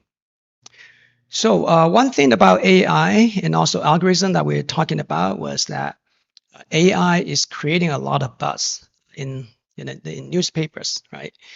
And if you think about AI's impacts on work or on society, I feel that they fall into two categories. So the first category is talking about or discussing AI's impact on human skills. In other words, what kinds of human skills are more likely to be enduring, and what kinds of skills are more likely to be supplied or substituted by AI or by algorithms, right? So that's the skills discussion. Now the other is more on the jobs discussion or the labor market discussion. And here, both private firms, MIT Sloan Management Review, in this case, a publisher, and also OECD, which is a public organization, they've been discussing the impact of AI on jobs, right? Now, what I would say is that when we think about this skills discussion and also the jobs discussion, the way to think about that, at least from my perspective, is to look at a worker's task scope. And the reason is that when we think about jobs, jobs is actually a collection of tasks being performed by humans in the past, right? So skills are inputs to tasks, which are actions performed to fulfill a task. So task is where both types of discussions intersect. So in this paper, we are going to analyze workers' task scope using microdata coming from GitHub, which is an open source community, which allows us to examine work's behavior across time. So you might ask, why do I, as a strategy and innovation scholar, why do I care about workers' task scope? Because that looks like very, organizational behavior or human resource management. The idea here is that, in my opinion, in our opinion, organization design is about allocation of tasks to workers with different skills. And also increasingly, I would say, to worker algorithm bundles with different capabilities. So I'm going to motivate the question with a specific example, which I think is related to James' research context as well. So in the context of financial advising, for example, like Morgan Stanley, in this particular case, when you think about a financial advisor with Morgan Stanley, when they're meeting with corporate clients, what they do is that they give advice and they also give recommendations, right? Now, in order to do that successfully, they would draw on what I would consider to be some specific knowledge, like doing the diagnosis, using judgment, engaging communication, and also you have to manage the relationships, right? But in the meantime, there's also some what I would consider to be a bit more general knowledge, for example, like market, industry, company, and also the investment patterns knowledge. So in order to do well, you need to have both specific and general knowledge here. Now, what financial advisors usually do is that after they meet with the clients, especially I would say corporate clients, they would turn to the research team, research analyst within the company, which who are working on the back end. And these analysts, they do investment research theses. They draw on specific knowledge, financial analysis, financial modeling, evidence synthesis, things like that. And then they also have general knowledge, market, industry, company, etc. And for the two parties, their general knowledge, they are related, I would say. They're not exactly the same, but they are related. But for the specific knowledge, they're more distinct, right? Now, after consulting, after discussing with the research team, the financial advisor would go back to the corporate clients and then give particular advice and also recommendations. Now, in this particular case, Morgan Stanley developed a AI tool called AI at Morgan Stanley Assistant in collaboration with OpenAI. In this case, rather than going back to the research team, and the research team, does a lot of research and spends substantial amount of time, the financial advisor is armed with this tool. It's called AI and Morgan Stanley Assistant. So the financial advisor could perform a lot of the investment research analysis.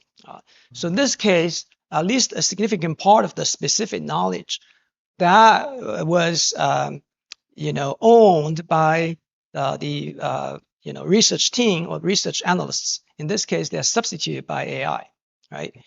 Now, with that, the question we're asking here is that now, if and when the financial advisors are provided with AI tools, are they able to do their corporate advising or recommendation? Can they do a better job, right? So that's the idea here. So the RQ here is how do algorithms reshape workers' task scope and subsequently affecting worker performance, and also through what mechanisms or what channels. So the related literature is we draw from this literature on technology descaling, which broadly speaking is about reducing the level of skill, training, or specialized knowledge required to perform a task. There's two types of views about technology descaling, broadly speaking. The first is that AI technologies can descale certain cognitively demanding tasks, and that reduces the need for workers possessing specialized skills that now AI can supply. In this case, there's a displacement of these workers. But on the other hand, I think we talked about that a little bit earlier. The AI technologies also lower the bar for entry into tasks requiring specialized skills. For example, there are at least a couple of papers, and in fact more than two. They talked about AIs will enable relatively low-skilled workers to increase productivity. For example, this On and Pon, that's a strategy paper in SMJ talking about drivers. Now with digital maps, even if they don't have a good navigation expertise, they feel more comfortable driving in unfamiliar routes. And Eric Bjarnofsen's paper also shows that in customer support, algorithms they could help to surface issues that customer support teams can more easily identify and increase productivity. Now, what we are trying to do in this paper is that this AI technologies in our specific case is an algorithm that increases the probability of workers to not just increase productivity, but they actually increases the probability of entry into those new tasks. And then through entry into new tasks, they earn an opportunity to learn, and the knowledge that they learn can potentially have a positive impact on their original task. So the idea here is to summarize this. So the dark side of descaling is task substitution, but the bright side is task access. So this diagram summarizes here, in the past before algorithm or before AI, worker one is only focused on task one. And with AI, with algorithm, worker now enters into task two. Good example is vibe coding. We're not going into the details here. Now, the question then is how could this task scope expansion affect productivity? And we're trying to say that there's a knowledge transfer channel. So in other words, through participation in task two, worker can learn in the process and accumulate knowledge. And part of that knowledge could be transferred back to the existing task and increase the productivity in task one. So we have a very simple theoretical model. I'm going to summarize here very quickly. So for a given worker, that worker is facing two tasks. And for the two tasks, they have some shared, common knowledge or shared general knowledge. We call that G1 and G2. But for task two, that also requires some task-specific knowledge. So for example, in the financial industry, the case I just mentioned earlier about Morgan Stanley, that specific knowledge in task 2 would be the financial modeling and also financial synthesis skills that require a lot of training. So we have two parameters here, which is the knowledge accumulation rate. In performing task 1, you have a knowledge accumulation rate, Q1, and then in performing task 2, you have knowledge accumulation rate task Q2. Now, the objective of the worker is to allocate a fixed amount of time across the two tasks to maximize total output, net of the cost of time spent. So as I mentioned earlier, G1 and G2, they are related. And the share of relatedness, we have a coefficient here is W. So W is the relatedness of the two knowledge components. Now, for task 2, one assumption we have here is that G2 and also that specific knowledge, they are complements. So you need both in order to perform task 2. Okay.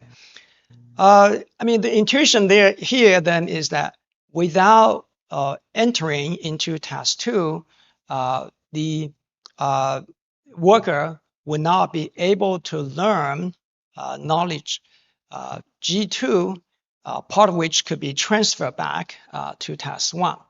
And what algorithm does is that it democratizes entry. So lower skilled workers now can enter into task 2 and then accumulate knowledge. So without S, as in the case of the financial advisor, this knowledge transfer channel is potentially blocked, right?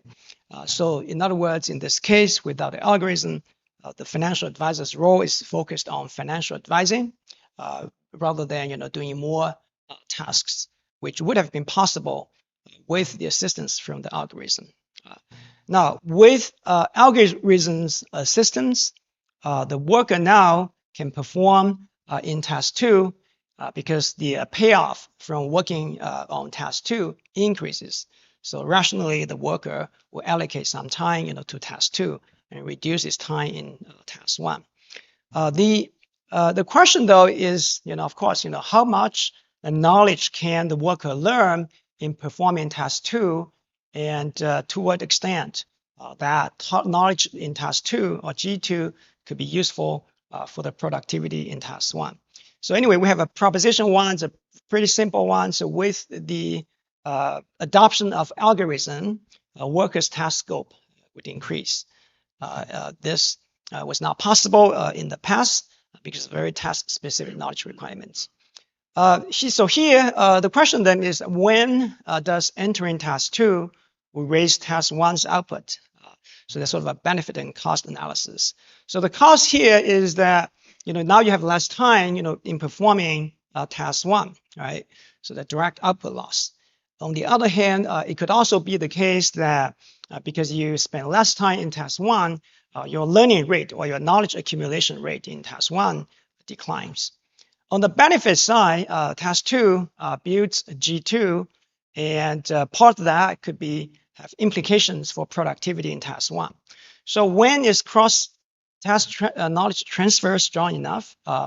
So we have this kind of a 2x2 because the benefit really depends on the knowledge accumulation rate in task 2 and also how related knowledge in task 2 and task 1.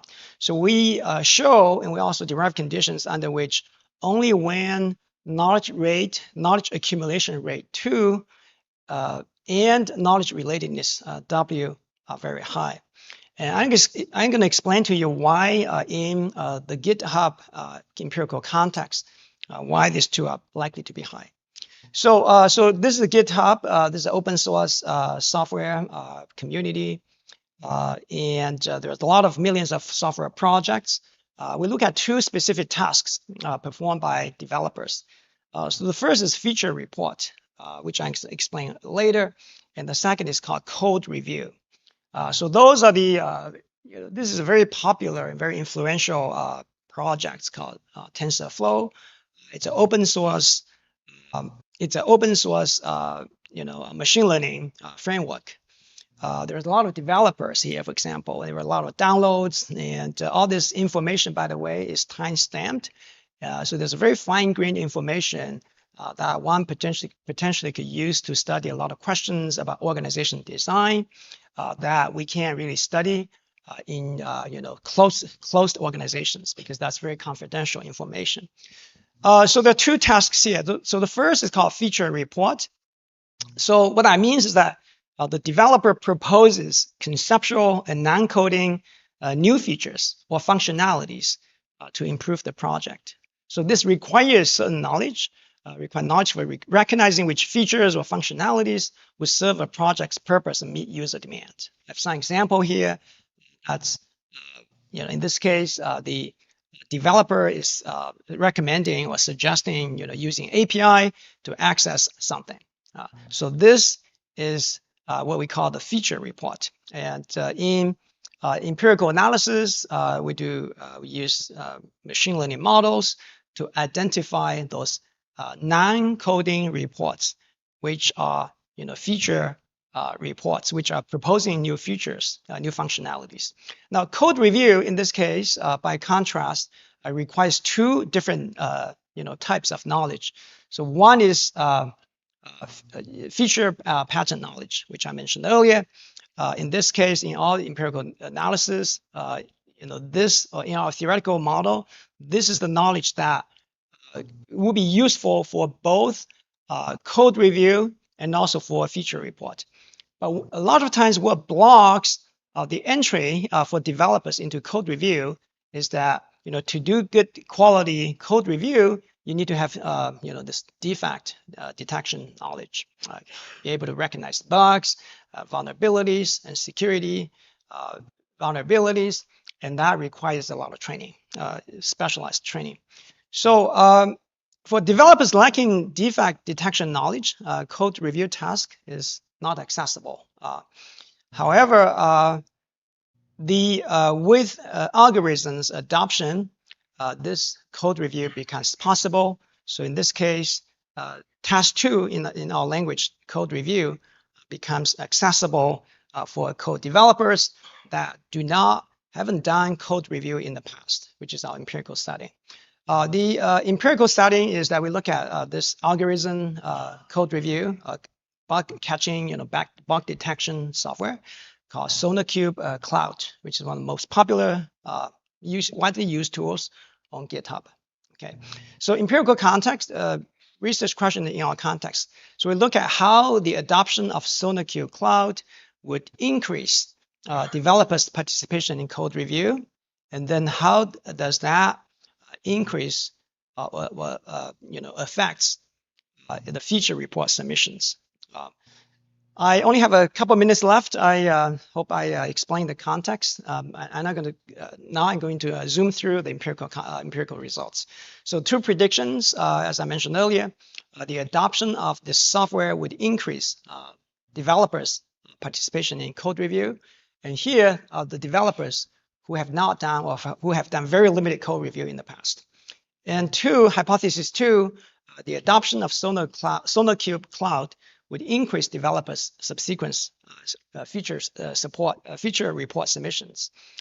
And we explain here because in code review, developers do not just let that SonarQube decide on accepting or reject review.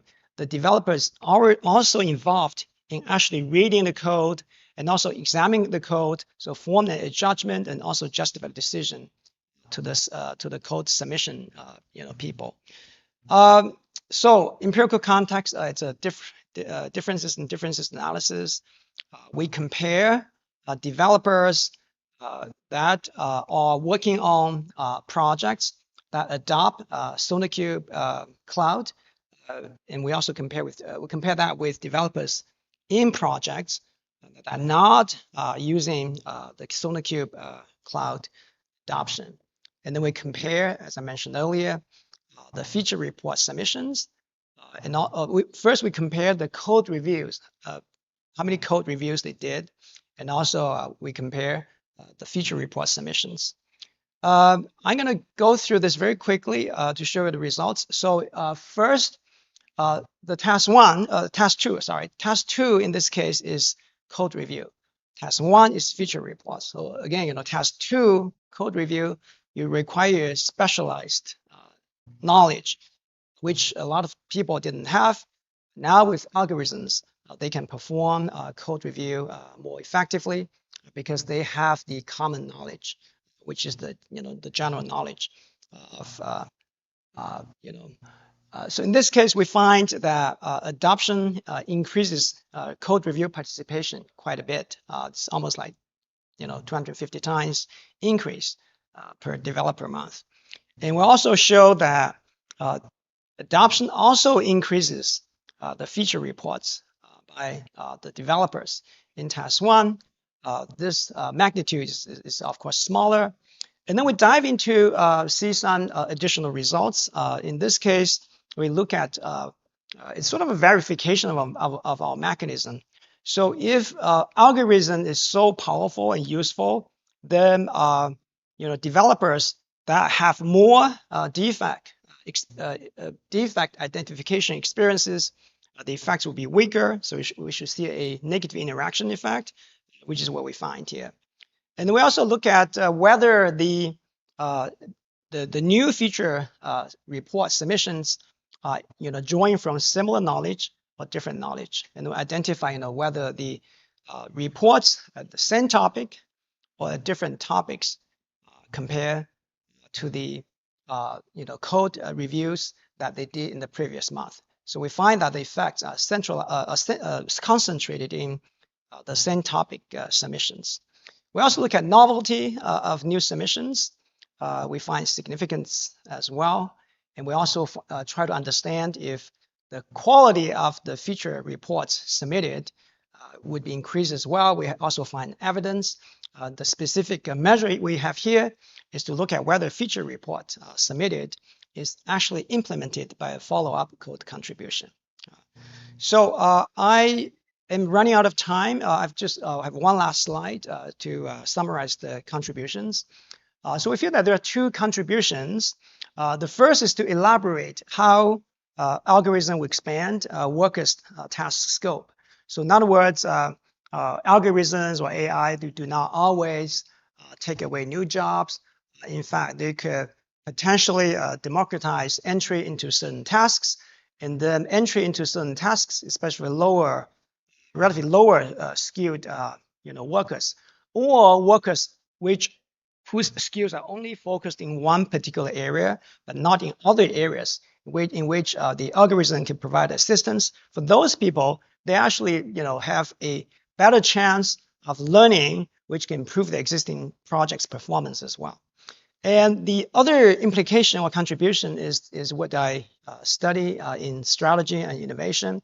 We think about how organizations can leverage algorithms to reassign workers' task scope, redesign, and reconfigure the job roles to enhance worker productivity and also improve organizational performance. So with that, I know I have -3 minutes left, but I still hope I'll take some questions if we have time.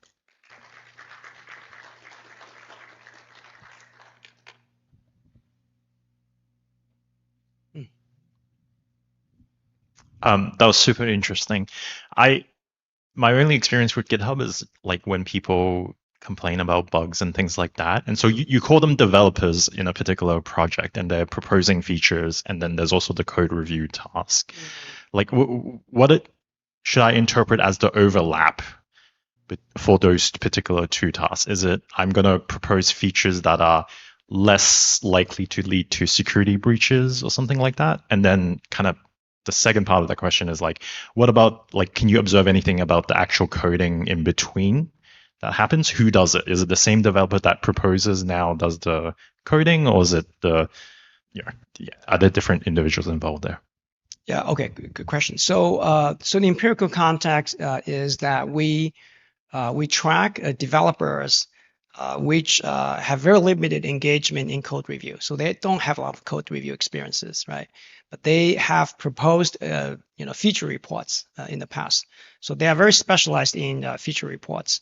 But then because they don't, I think presumably they don't have the code review expertise. So they did not engage in that, task too. But with algorithm, they're doing more code review because code algorithms, they remove the entry barrier in a sense. So in empirical context, we study the same developer or just over time. So is there a herding behavior? I guess in what sense? In herding behavior, in what sense? I didn't mention herding. Maybe what I meant was like, do you know anything about who's doing the coding for the code review to actually happen? Because like the code review kind of happens at the very end, the feature happens at the very beginning. What's happening in the middle? Is it the developers you're not tracking that are doing the actual coding and submitting the PR? So so in this case, again, we're looking at feature reports submitted by the developers in the past, right? And then some developers they would do code review, but those are I think with developers they have both skills. They have both the code analysis, code review skills, and also the feature report skills. So I would say the feature reports require a bit more. I would say require a bit more creativity. I would say the features and functionalities, and code review is more mechanical. If that makes sense. Okay, thanks. Yeah. So, folks, perhaps someone might have additional questions, and we could talk to Tony over coffee. Will that be okay? Yeah, sure. Excellent. Okay, thank you. Perfect. So, thank you, Tony. Thanks very much. Thanks for the questions. Let's again. And we have coffee ready. So we probably will need to make a 15 minutes coffee break. We'll resume at 11:10. Okay. Thank you.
We will have two presenters actually. Professors Luis Joya from FGV Rio, FGV EBAPE, and Renato Gomes from the Toulouse School of Economics. Professor Joya, please, welcome.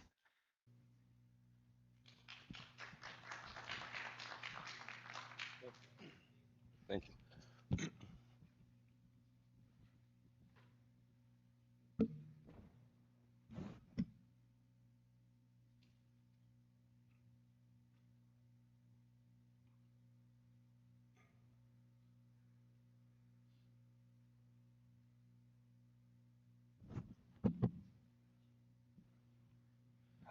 Well, I'd like to thank you all for being here, and I'd like to thank Fabio.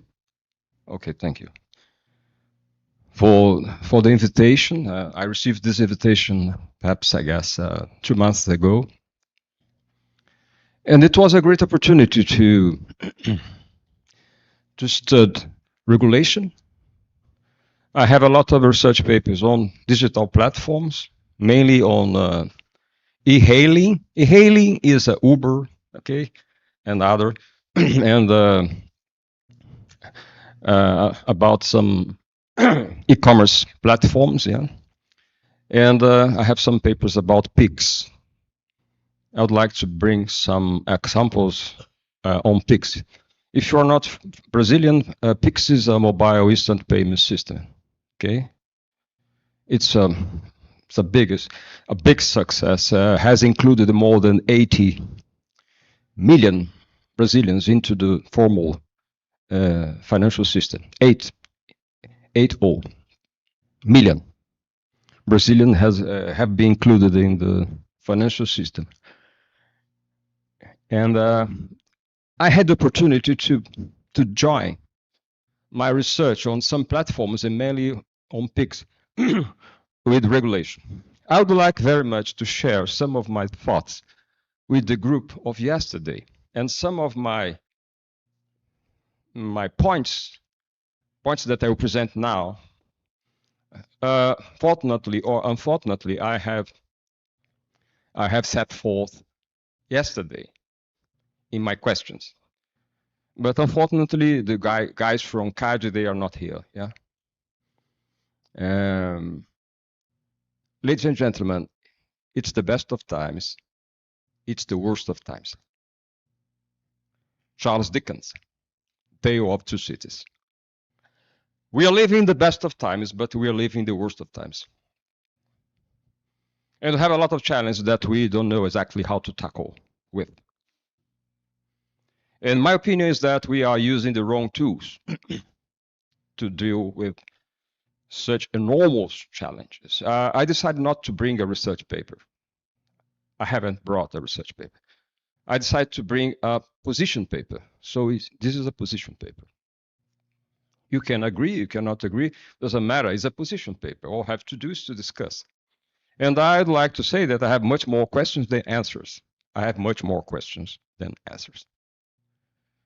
Well, at least I have the questions, yeah? Or I don't know whether or not they are the right questions, but they are questions. So digital platforms and are in search of adaptive regulation. And the subtitle there is From Risks to Uncertainty in Social Technical System. I'm for information system area. I'm not for marketing, I'm not for strategy. I'm for information system. And we need to address the social technical approach that starts with the Tavistock School of Human Relations with Eric Trist, Annie Mumford in UK. Because technology is today embedded in all society, in our lives, okay? And of course, we have a lot of benefits from, for instance, PIX in Brazil.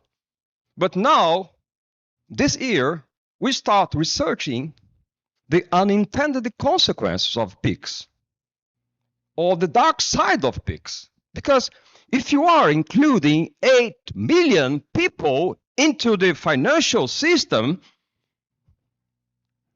there will be some consequence. It's not for free. And you need to deal with this consequence. And some of these consequences are very, very, very complicated. And, well, I'd like to start with this quotation. I love this quotation. I don't know whether or not you know this quotation. This quotation is from Bruce Henderson.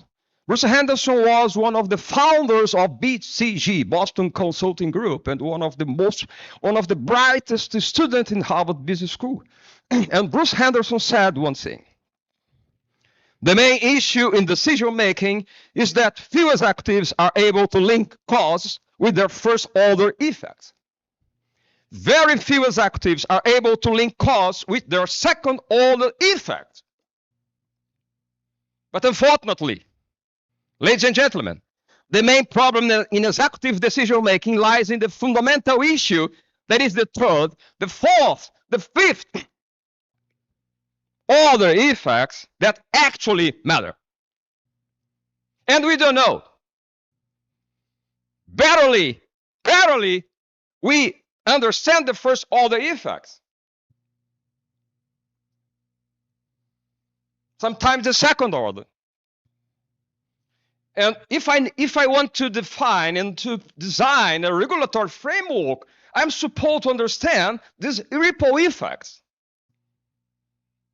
And sometimes, or most of the time, we don't see.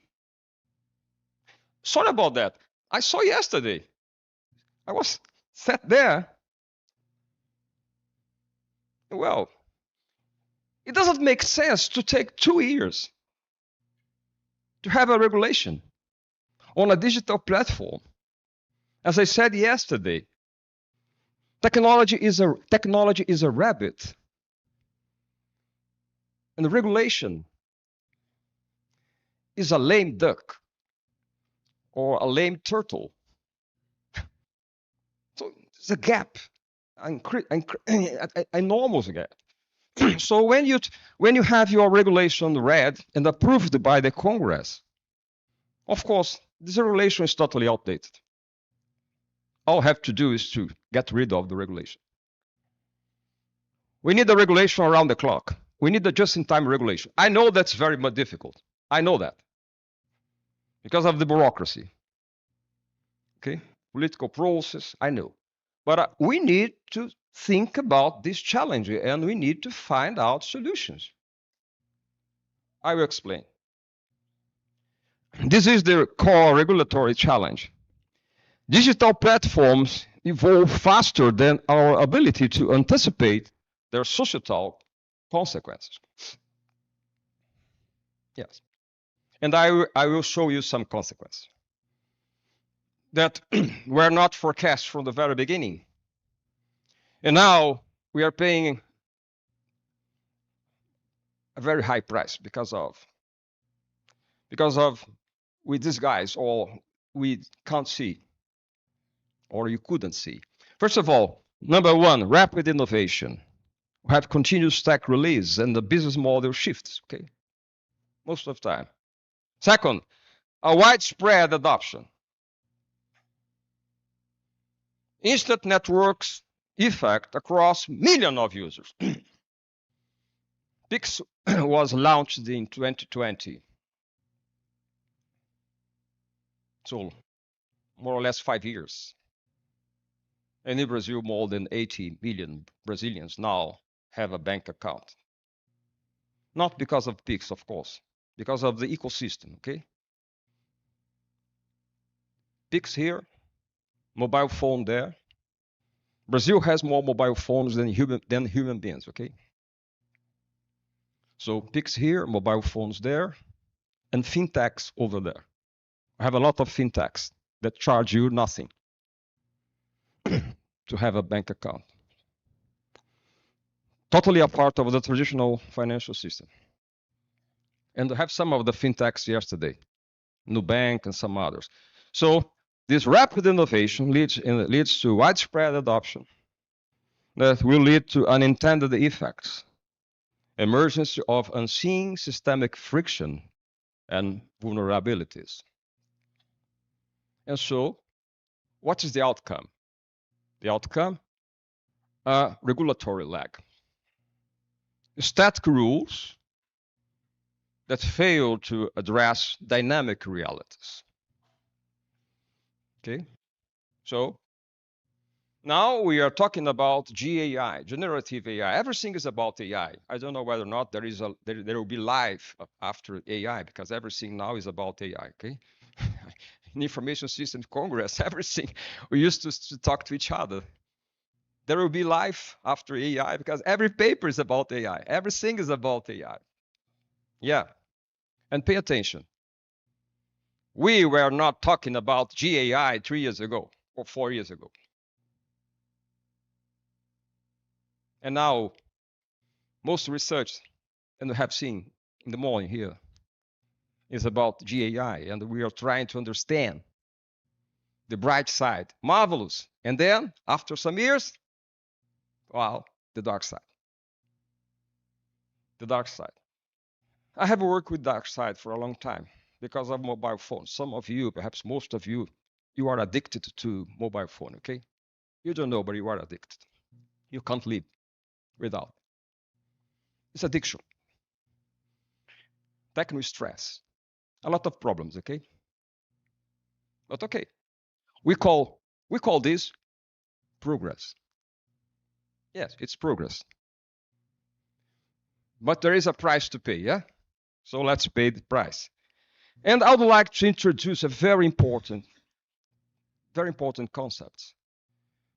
And we need to understand the differentiation between risk and uncertainty. Why do we need a regulatory framework? Because of a lot of reasons, but one of the main reasons why we need a regulatory framework is because we want to mitigate the risks of some digital platform. Okay. But this is risk. I'm talking about uncertainty. What is the difference? Risk is, I know what I don't know. I know what I don't know. I know that I don't know a lot of things. So I use statistics, I use probability, and I calculate the risk. So I can calculate risk because I know that I don't know. Okay, but what is uncertainty? I don't know that I don't know. How can I use statistics and probability if I don't know what I don't know? My goodness. I didn't know that it couldn't happen.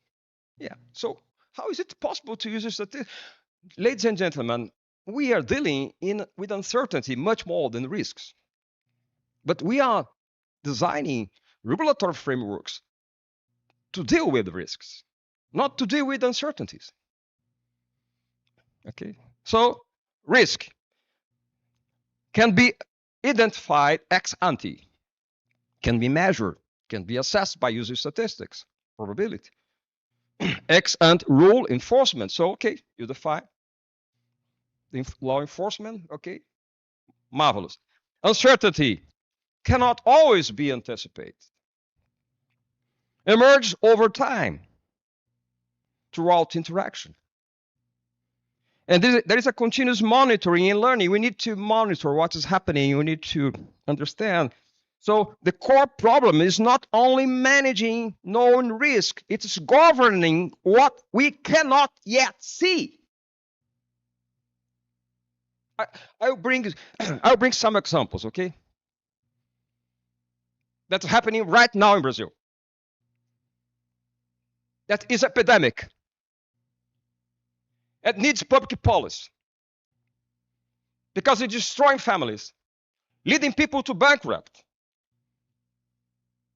and having people committing suicide because of the consequences of unintended consequences. Okay, of digital platforms. Digital platforms, ladies and gentlemen, they are social technical systems. What social technical systems? Is the entanglement of technology. Oh, sorry, my goodness, users. I was so excited in my case. It was just the. I beg your pardon. Yeah, I need to. Yeah, I beg your pardon. Sorry. And it's the entanglement of technology. Just the you have to just put back. Yeah. No, it's the, okay. Here. Oh. Well, absolutely. It's uncertainty.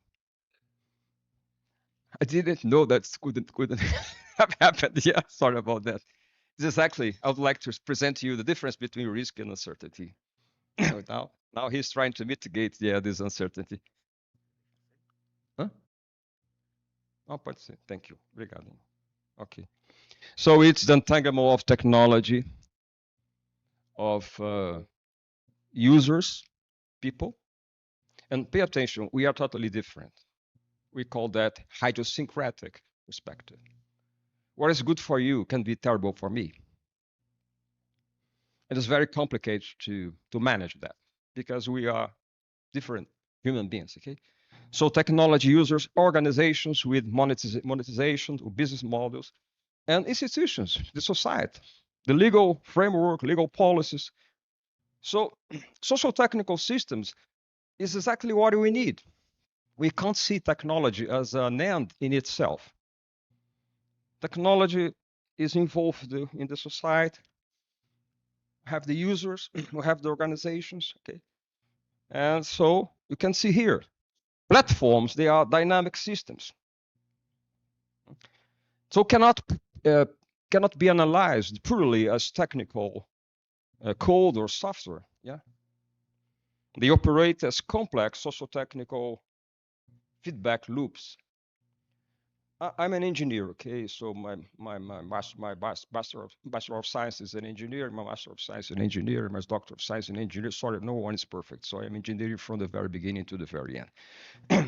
But when I joined academia several years ago, I realized that I had to study other things, okay?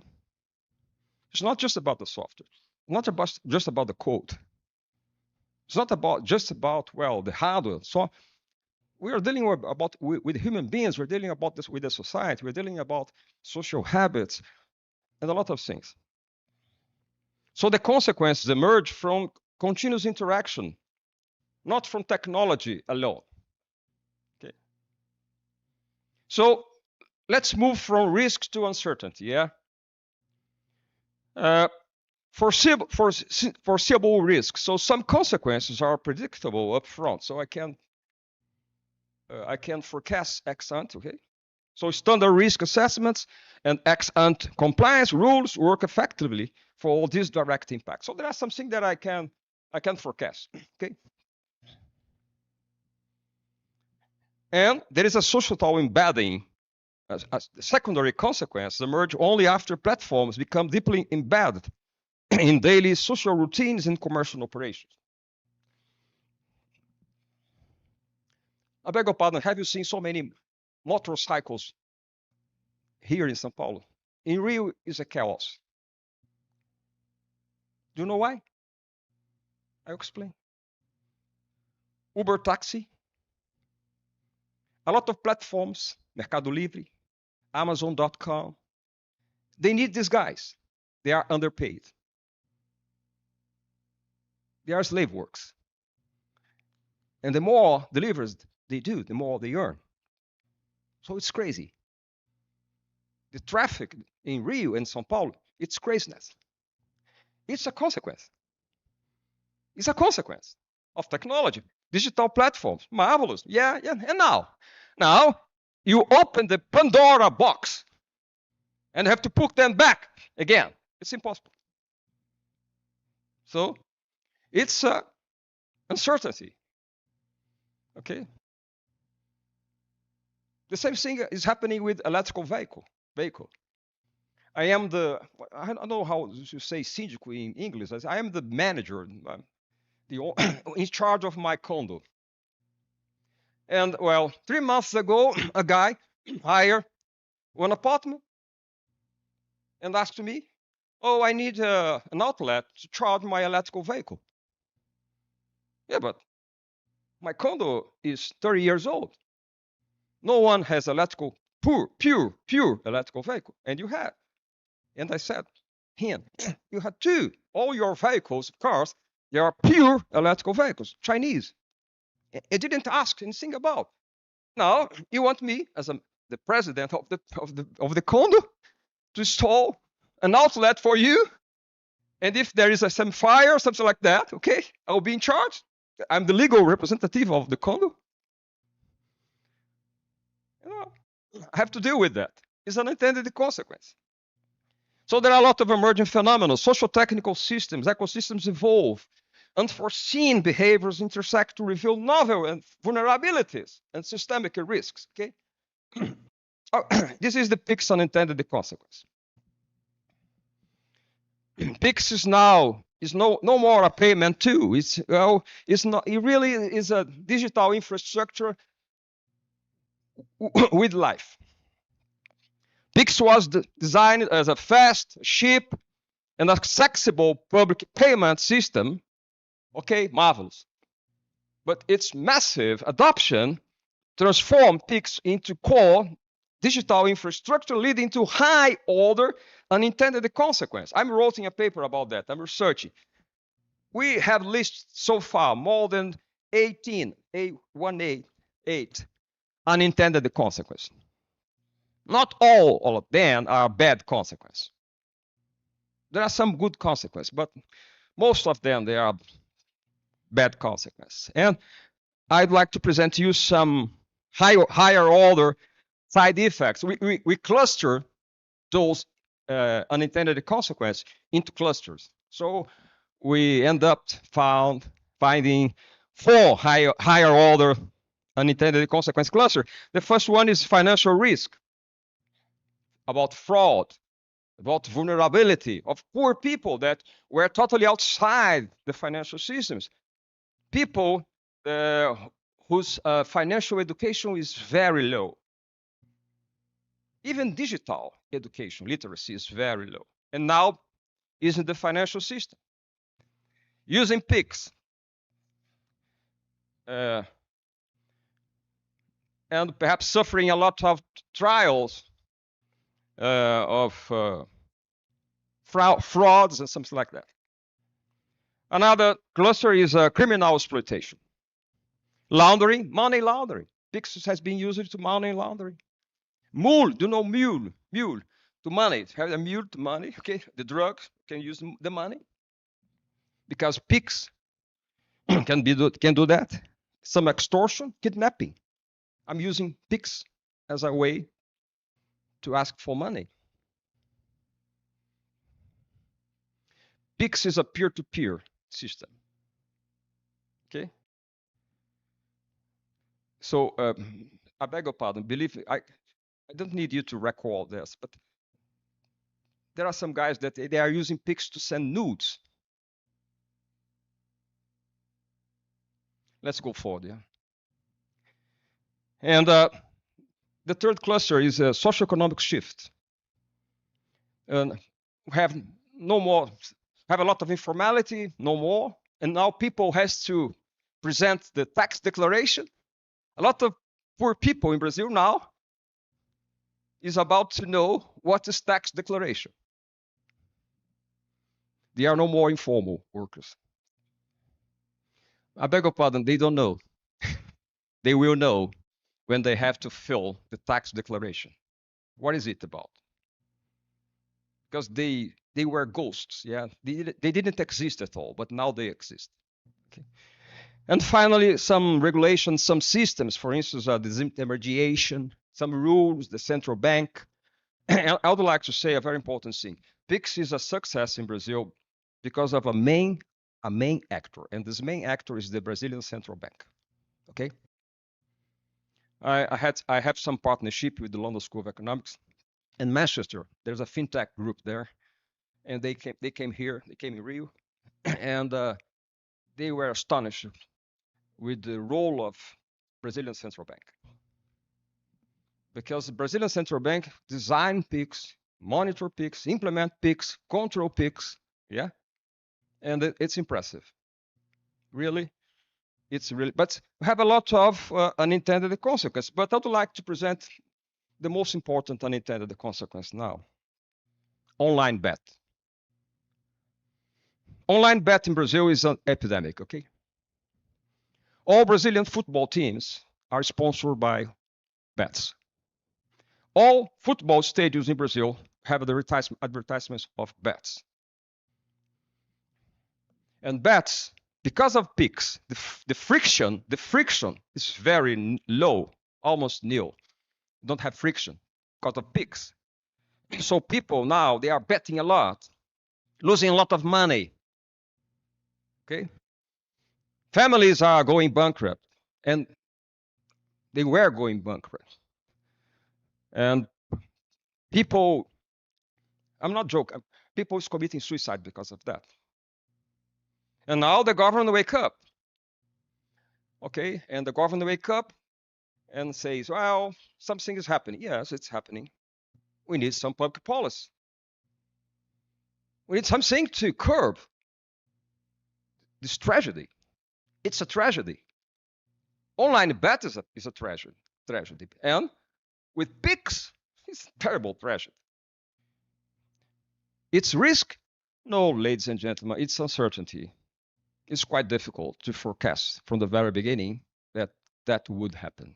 And it's happening. And it's happening.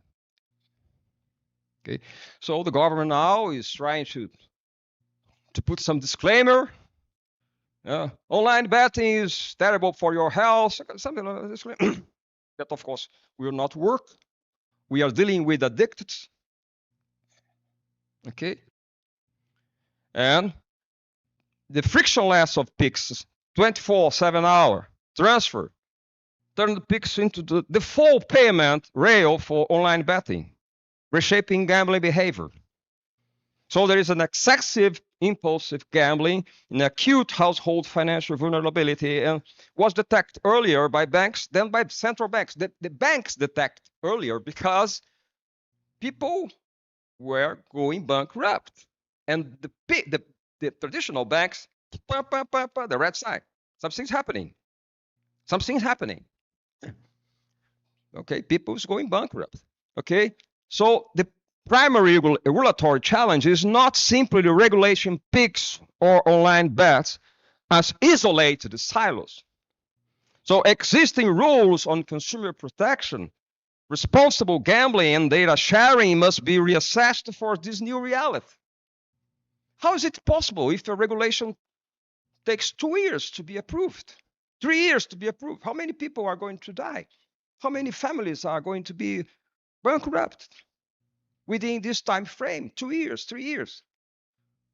I was here yesterday. The guys from CADI, they are not guilty, but we need to think about new rules, new workflows. It's impossible.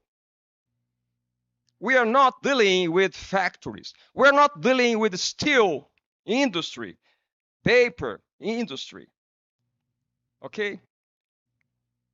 We are dealing with digital platforms.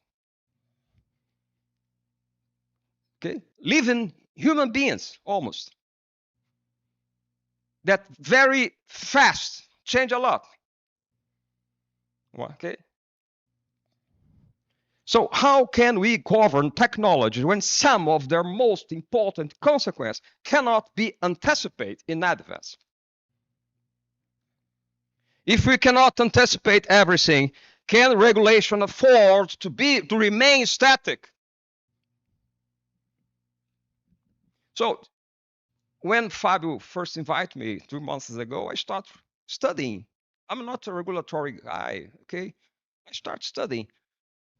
And I found my opinion, well, that will not function. That will not work well. Something is happening here. We need to rethink about how we design a regulatory framework, how we approve, how we enforce, how we monitor, blah, blah, blah, blah, blah. Otherwise, we are going to have a lot of uncertainties, a lot of unforeseen consequences that we can't deal with. So I am asking for an adaptive regulation framework. It's an idea, yeah? So first of all, regulation must continually evolve as a living system, yeah? As the social technical system evolves. Come on, I don't know whether or not you know the social technical theory, but the social technical theory was created in the 19th century and then evolved with Eric Mumford, okay, and Mumford and the Tavistock School of Human Relations. And the main reason why the social technical theory was developed is because they realized that in the Industrial Revolution, the factories, there was a lot of impact in machines with employees, okay, the blue-collar people, So a lot of time. I'm not presenting you a very brand new theory. Social technical theory we use a lot. You need to think about that. We can't see just the technology. We can't fall in love with, oh, the technology is marvelous, but oh yeah, and the consequence. What about education? What about teenagers that don't want to read and sing? Come on, pay attention. AI for me and for you is marvelous. I believe that we have critical reasoning. We have analytical skills developed. We can use it and can help us a lot. But think about your child. Think about your kid. Okay? Think about a guy with 10 years old, 8 years old, that has no critical reasoning developed, no analytical skills developed, and will go forward using GAI tools. Can you imagine what will happen? Okay. And this is our future students in the master's and PhD programs, okay? So we need to think about that. So first of all, monitor continuous tracking of real world outcomes. Second, learn feedback loop analysis of emergent risks. Let's try. Let's make scenario building. Let's try to forecast, or at least let's try to design the future. The only way you have to be sure about the future is to create the future. So if you create the future, you are totally right about what will be the future. We need to think what we need to have this future. We think it's a better future. Then experiment, regulatory sandbox, pilot interventions, and then adaptation. We need to adapt. Interactive calibration, rules, controls. Come on. Do not use a pen. Use a pencil. Because you can erase. It's a metaphor. Do not use a pen. Use a pencil. You need to erase most of the time. You need to recreate. You need to revamp. You need to scratch everything over. Okay? So some key takeaways, yeah? It's okay? Yeah, no? Okay? We cannot regulate uncertainty, okay? We cannot regulate uncertainty. By predicting everything in advance, we need regulation that learns and adapts. So we cannot regulate uncertainty, okay, in advance. We need regulation that learns, adapts. Living systems, okay? So we need to shift from an static control to an adaptive governance. So we need to get rid of rigid ex-ante rules. We need to get rid of regulating technology in isolation. No more isolation. It's embedded. We need to get rid of one-time policy design. No. We need to shift to responsible learning based frameworks. We need to shift to governing evolving socio-technical ecosystem. We need to shift to continuous empirical feedback loops. Yeah. This is my contribution. I know that I have much more questions than answers. But as I used to tell to my doctoral and master's students, in order to have a good answer, you need to have a good question. So the main issue here is what questions are we supposed to arise in order to try to solve them? I have a lot of challenges, yeah, okay? I could give you much more examples of uncertainties created by platforms, digital platforms, and bear in your mind, what is more important is the third, the fourth, the fifth order side effect.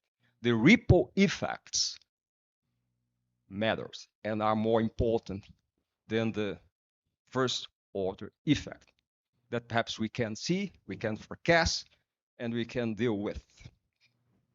Thank you very much, ladies and gentlemen.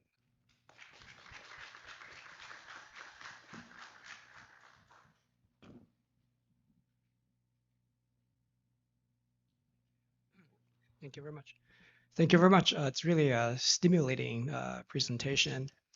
I really like the fact that you view the opportunities and challenges created by platforms as creating uncertainty. That's a really good view that I haven't thought about. Now, with uncertainty, learning, experimentation, those things matter. And I also appreciate that you raised this question about adaptive governance systems. Now, the question I have is that, this experimentation approach, linear approach is a rational approach, right? But why do we observe that, for example, like countries differ in terms of the willingness that they take, to, experiment and learn in terms of regulation, right? For example, like the US, I think seems to be more willing to learn, experiment, but maybe in other countries, things are different. So this is sort of a macro question, why do we see, differences across countries? Is that politician? Is that culture? Is that, legacy? Thank you very much. Yeah, it's very much complicated. I know that. Depends on the environment, depends on the landscape. And I'm talking about political landscape, cultural landscape, economic landscape. And well, and of course, we are going to talk about political system here. Okay, so if I live in a dictatorship, it's quite easy to approve a regulatory framework, okay? All I have to do as the king or the president, okay, the dictator, is to say it's okay. But we live in a democracy, or most of us, yeah? And democracy is a power that is shared by people. So we need to listen to people. Okay, and now we are talking about Brazil. Brazil is a fragmented country, okay? We are very rich and we are very poor. And we live together. And then we complain about violence. So you are totally sure. Sure. I told you I have more questions than answers. How is it possible in a democratic system, okay, to have all of this designed, approved, monitored, enforced?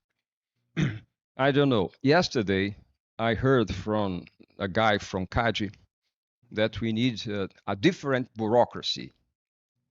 He said, and I was very happy about that. But I don't know exactly what is a different bureaucracy.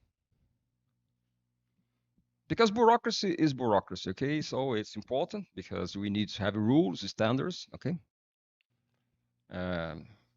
Social norms. But how is it possible to do that? And there is another problem regarding Brazilian reality. We are a very big country. Brazil used to be several countries within the same country. So, and there are a lot of Brazilians, and there are a lot of Brazilians here, but I'm sure that a lot of Brazilians here have not been in Amazonia so far. They have not been there. And pay attention, Amazonia is 30% of Brazil. It's Amazonia. Have you been there? I have been there. So how is it possible to implement in a so diverse country with different people? If I'm in Sweden, I'll give you an example. 1 year before pandemic, I was in Stockholm, Sweden. I stayed there for almost 10 days. The currency in Sweden is the Swedish krona. Swedish krona. They don't use euro. They use Swedish krona. I stayed there for 10 days. I haven't seen a single bill of Swedish krona. And I remember when I went to a restaurant with my wife, and there was some signs. This is a cashless society.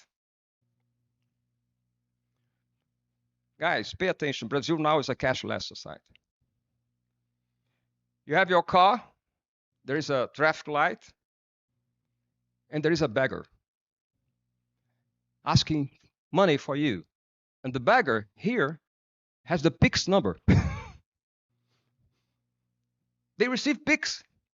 You can't say, oh, I have no money. All you have to do is to make a Pix. I'm not joking. I'm not joking. So beggars in the street with a sign here pigs. So it's a different reality. You are totally sure. Okay, I brought questions, and I know that most of these questions depend on the context. Okay, there is no a single entry point or a silver bullet that will solve everything everywhere. Okay, thank you for your question. Sorry. Yes, thank you for the provocative presentation, and you provoked in my mind about regulating innovation, and I just want to get a sense from you how I map your digital context for regulation to innovation generally. So I think 150 years ago or 120 years ago, there were no car accidents, there was no drunk driving, there was no emissions problem from automobiles until the automobiles were invented and innovated, and I can think of tons of consequences from the automobile that have negative implications for some people, but yet we can drive around and we can have these benefits of mobility and such. So my question to you, I guess, is the regulation of automobiles an adaptive one that you have in mind, or is it the static one that you're suggesting is the one that's problematic? So how would you map your proposed regulatory environment to how automobiles are regulated? I thank you for your question then. I had a meeting in my condo.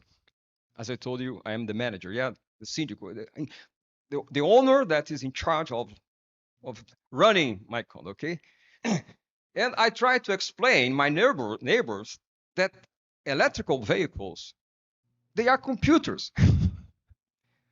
They are batteries, enormous batteries with a shell.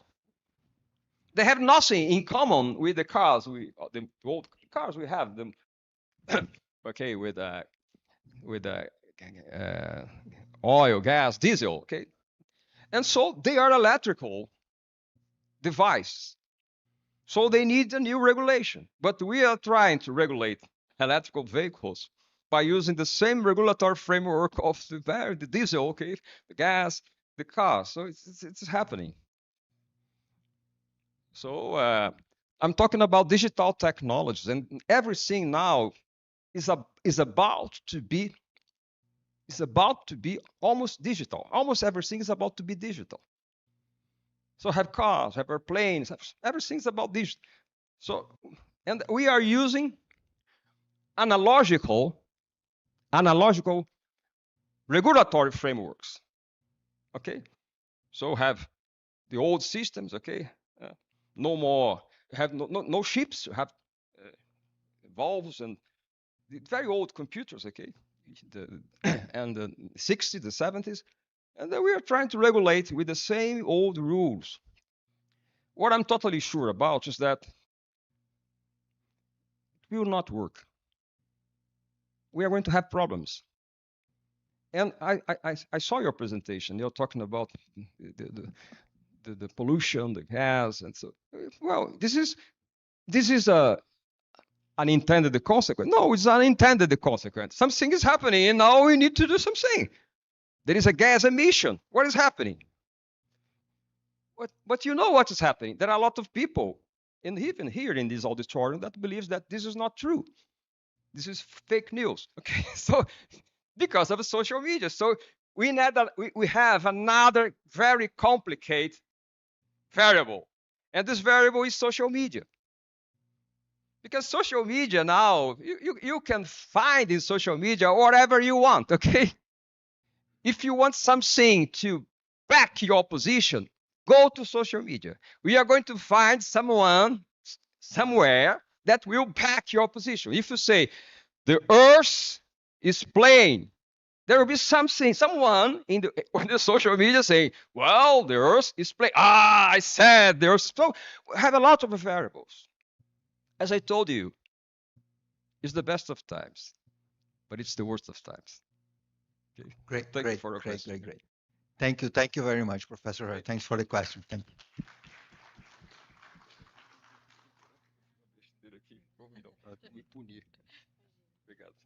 Thank you. Okay.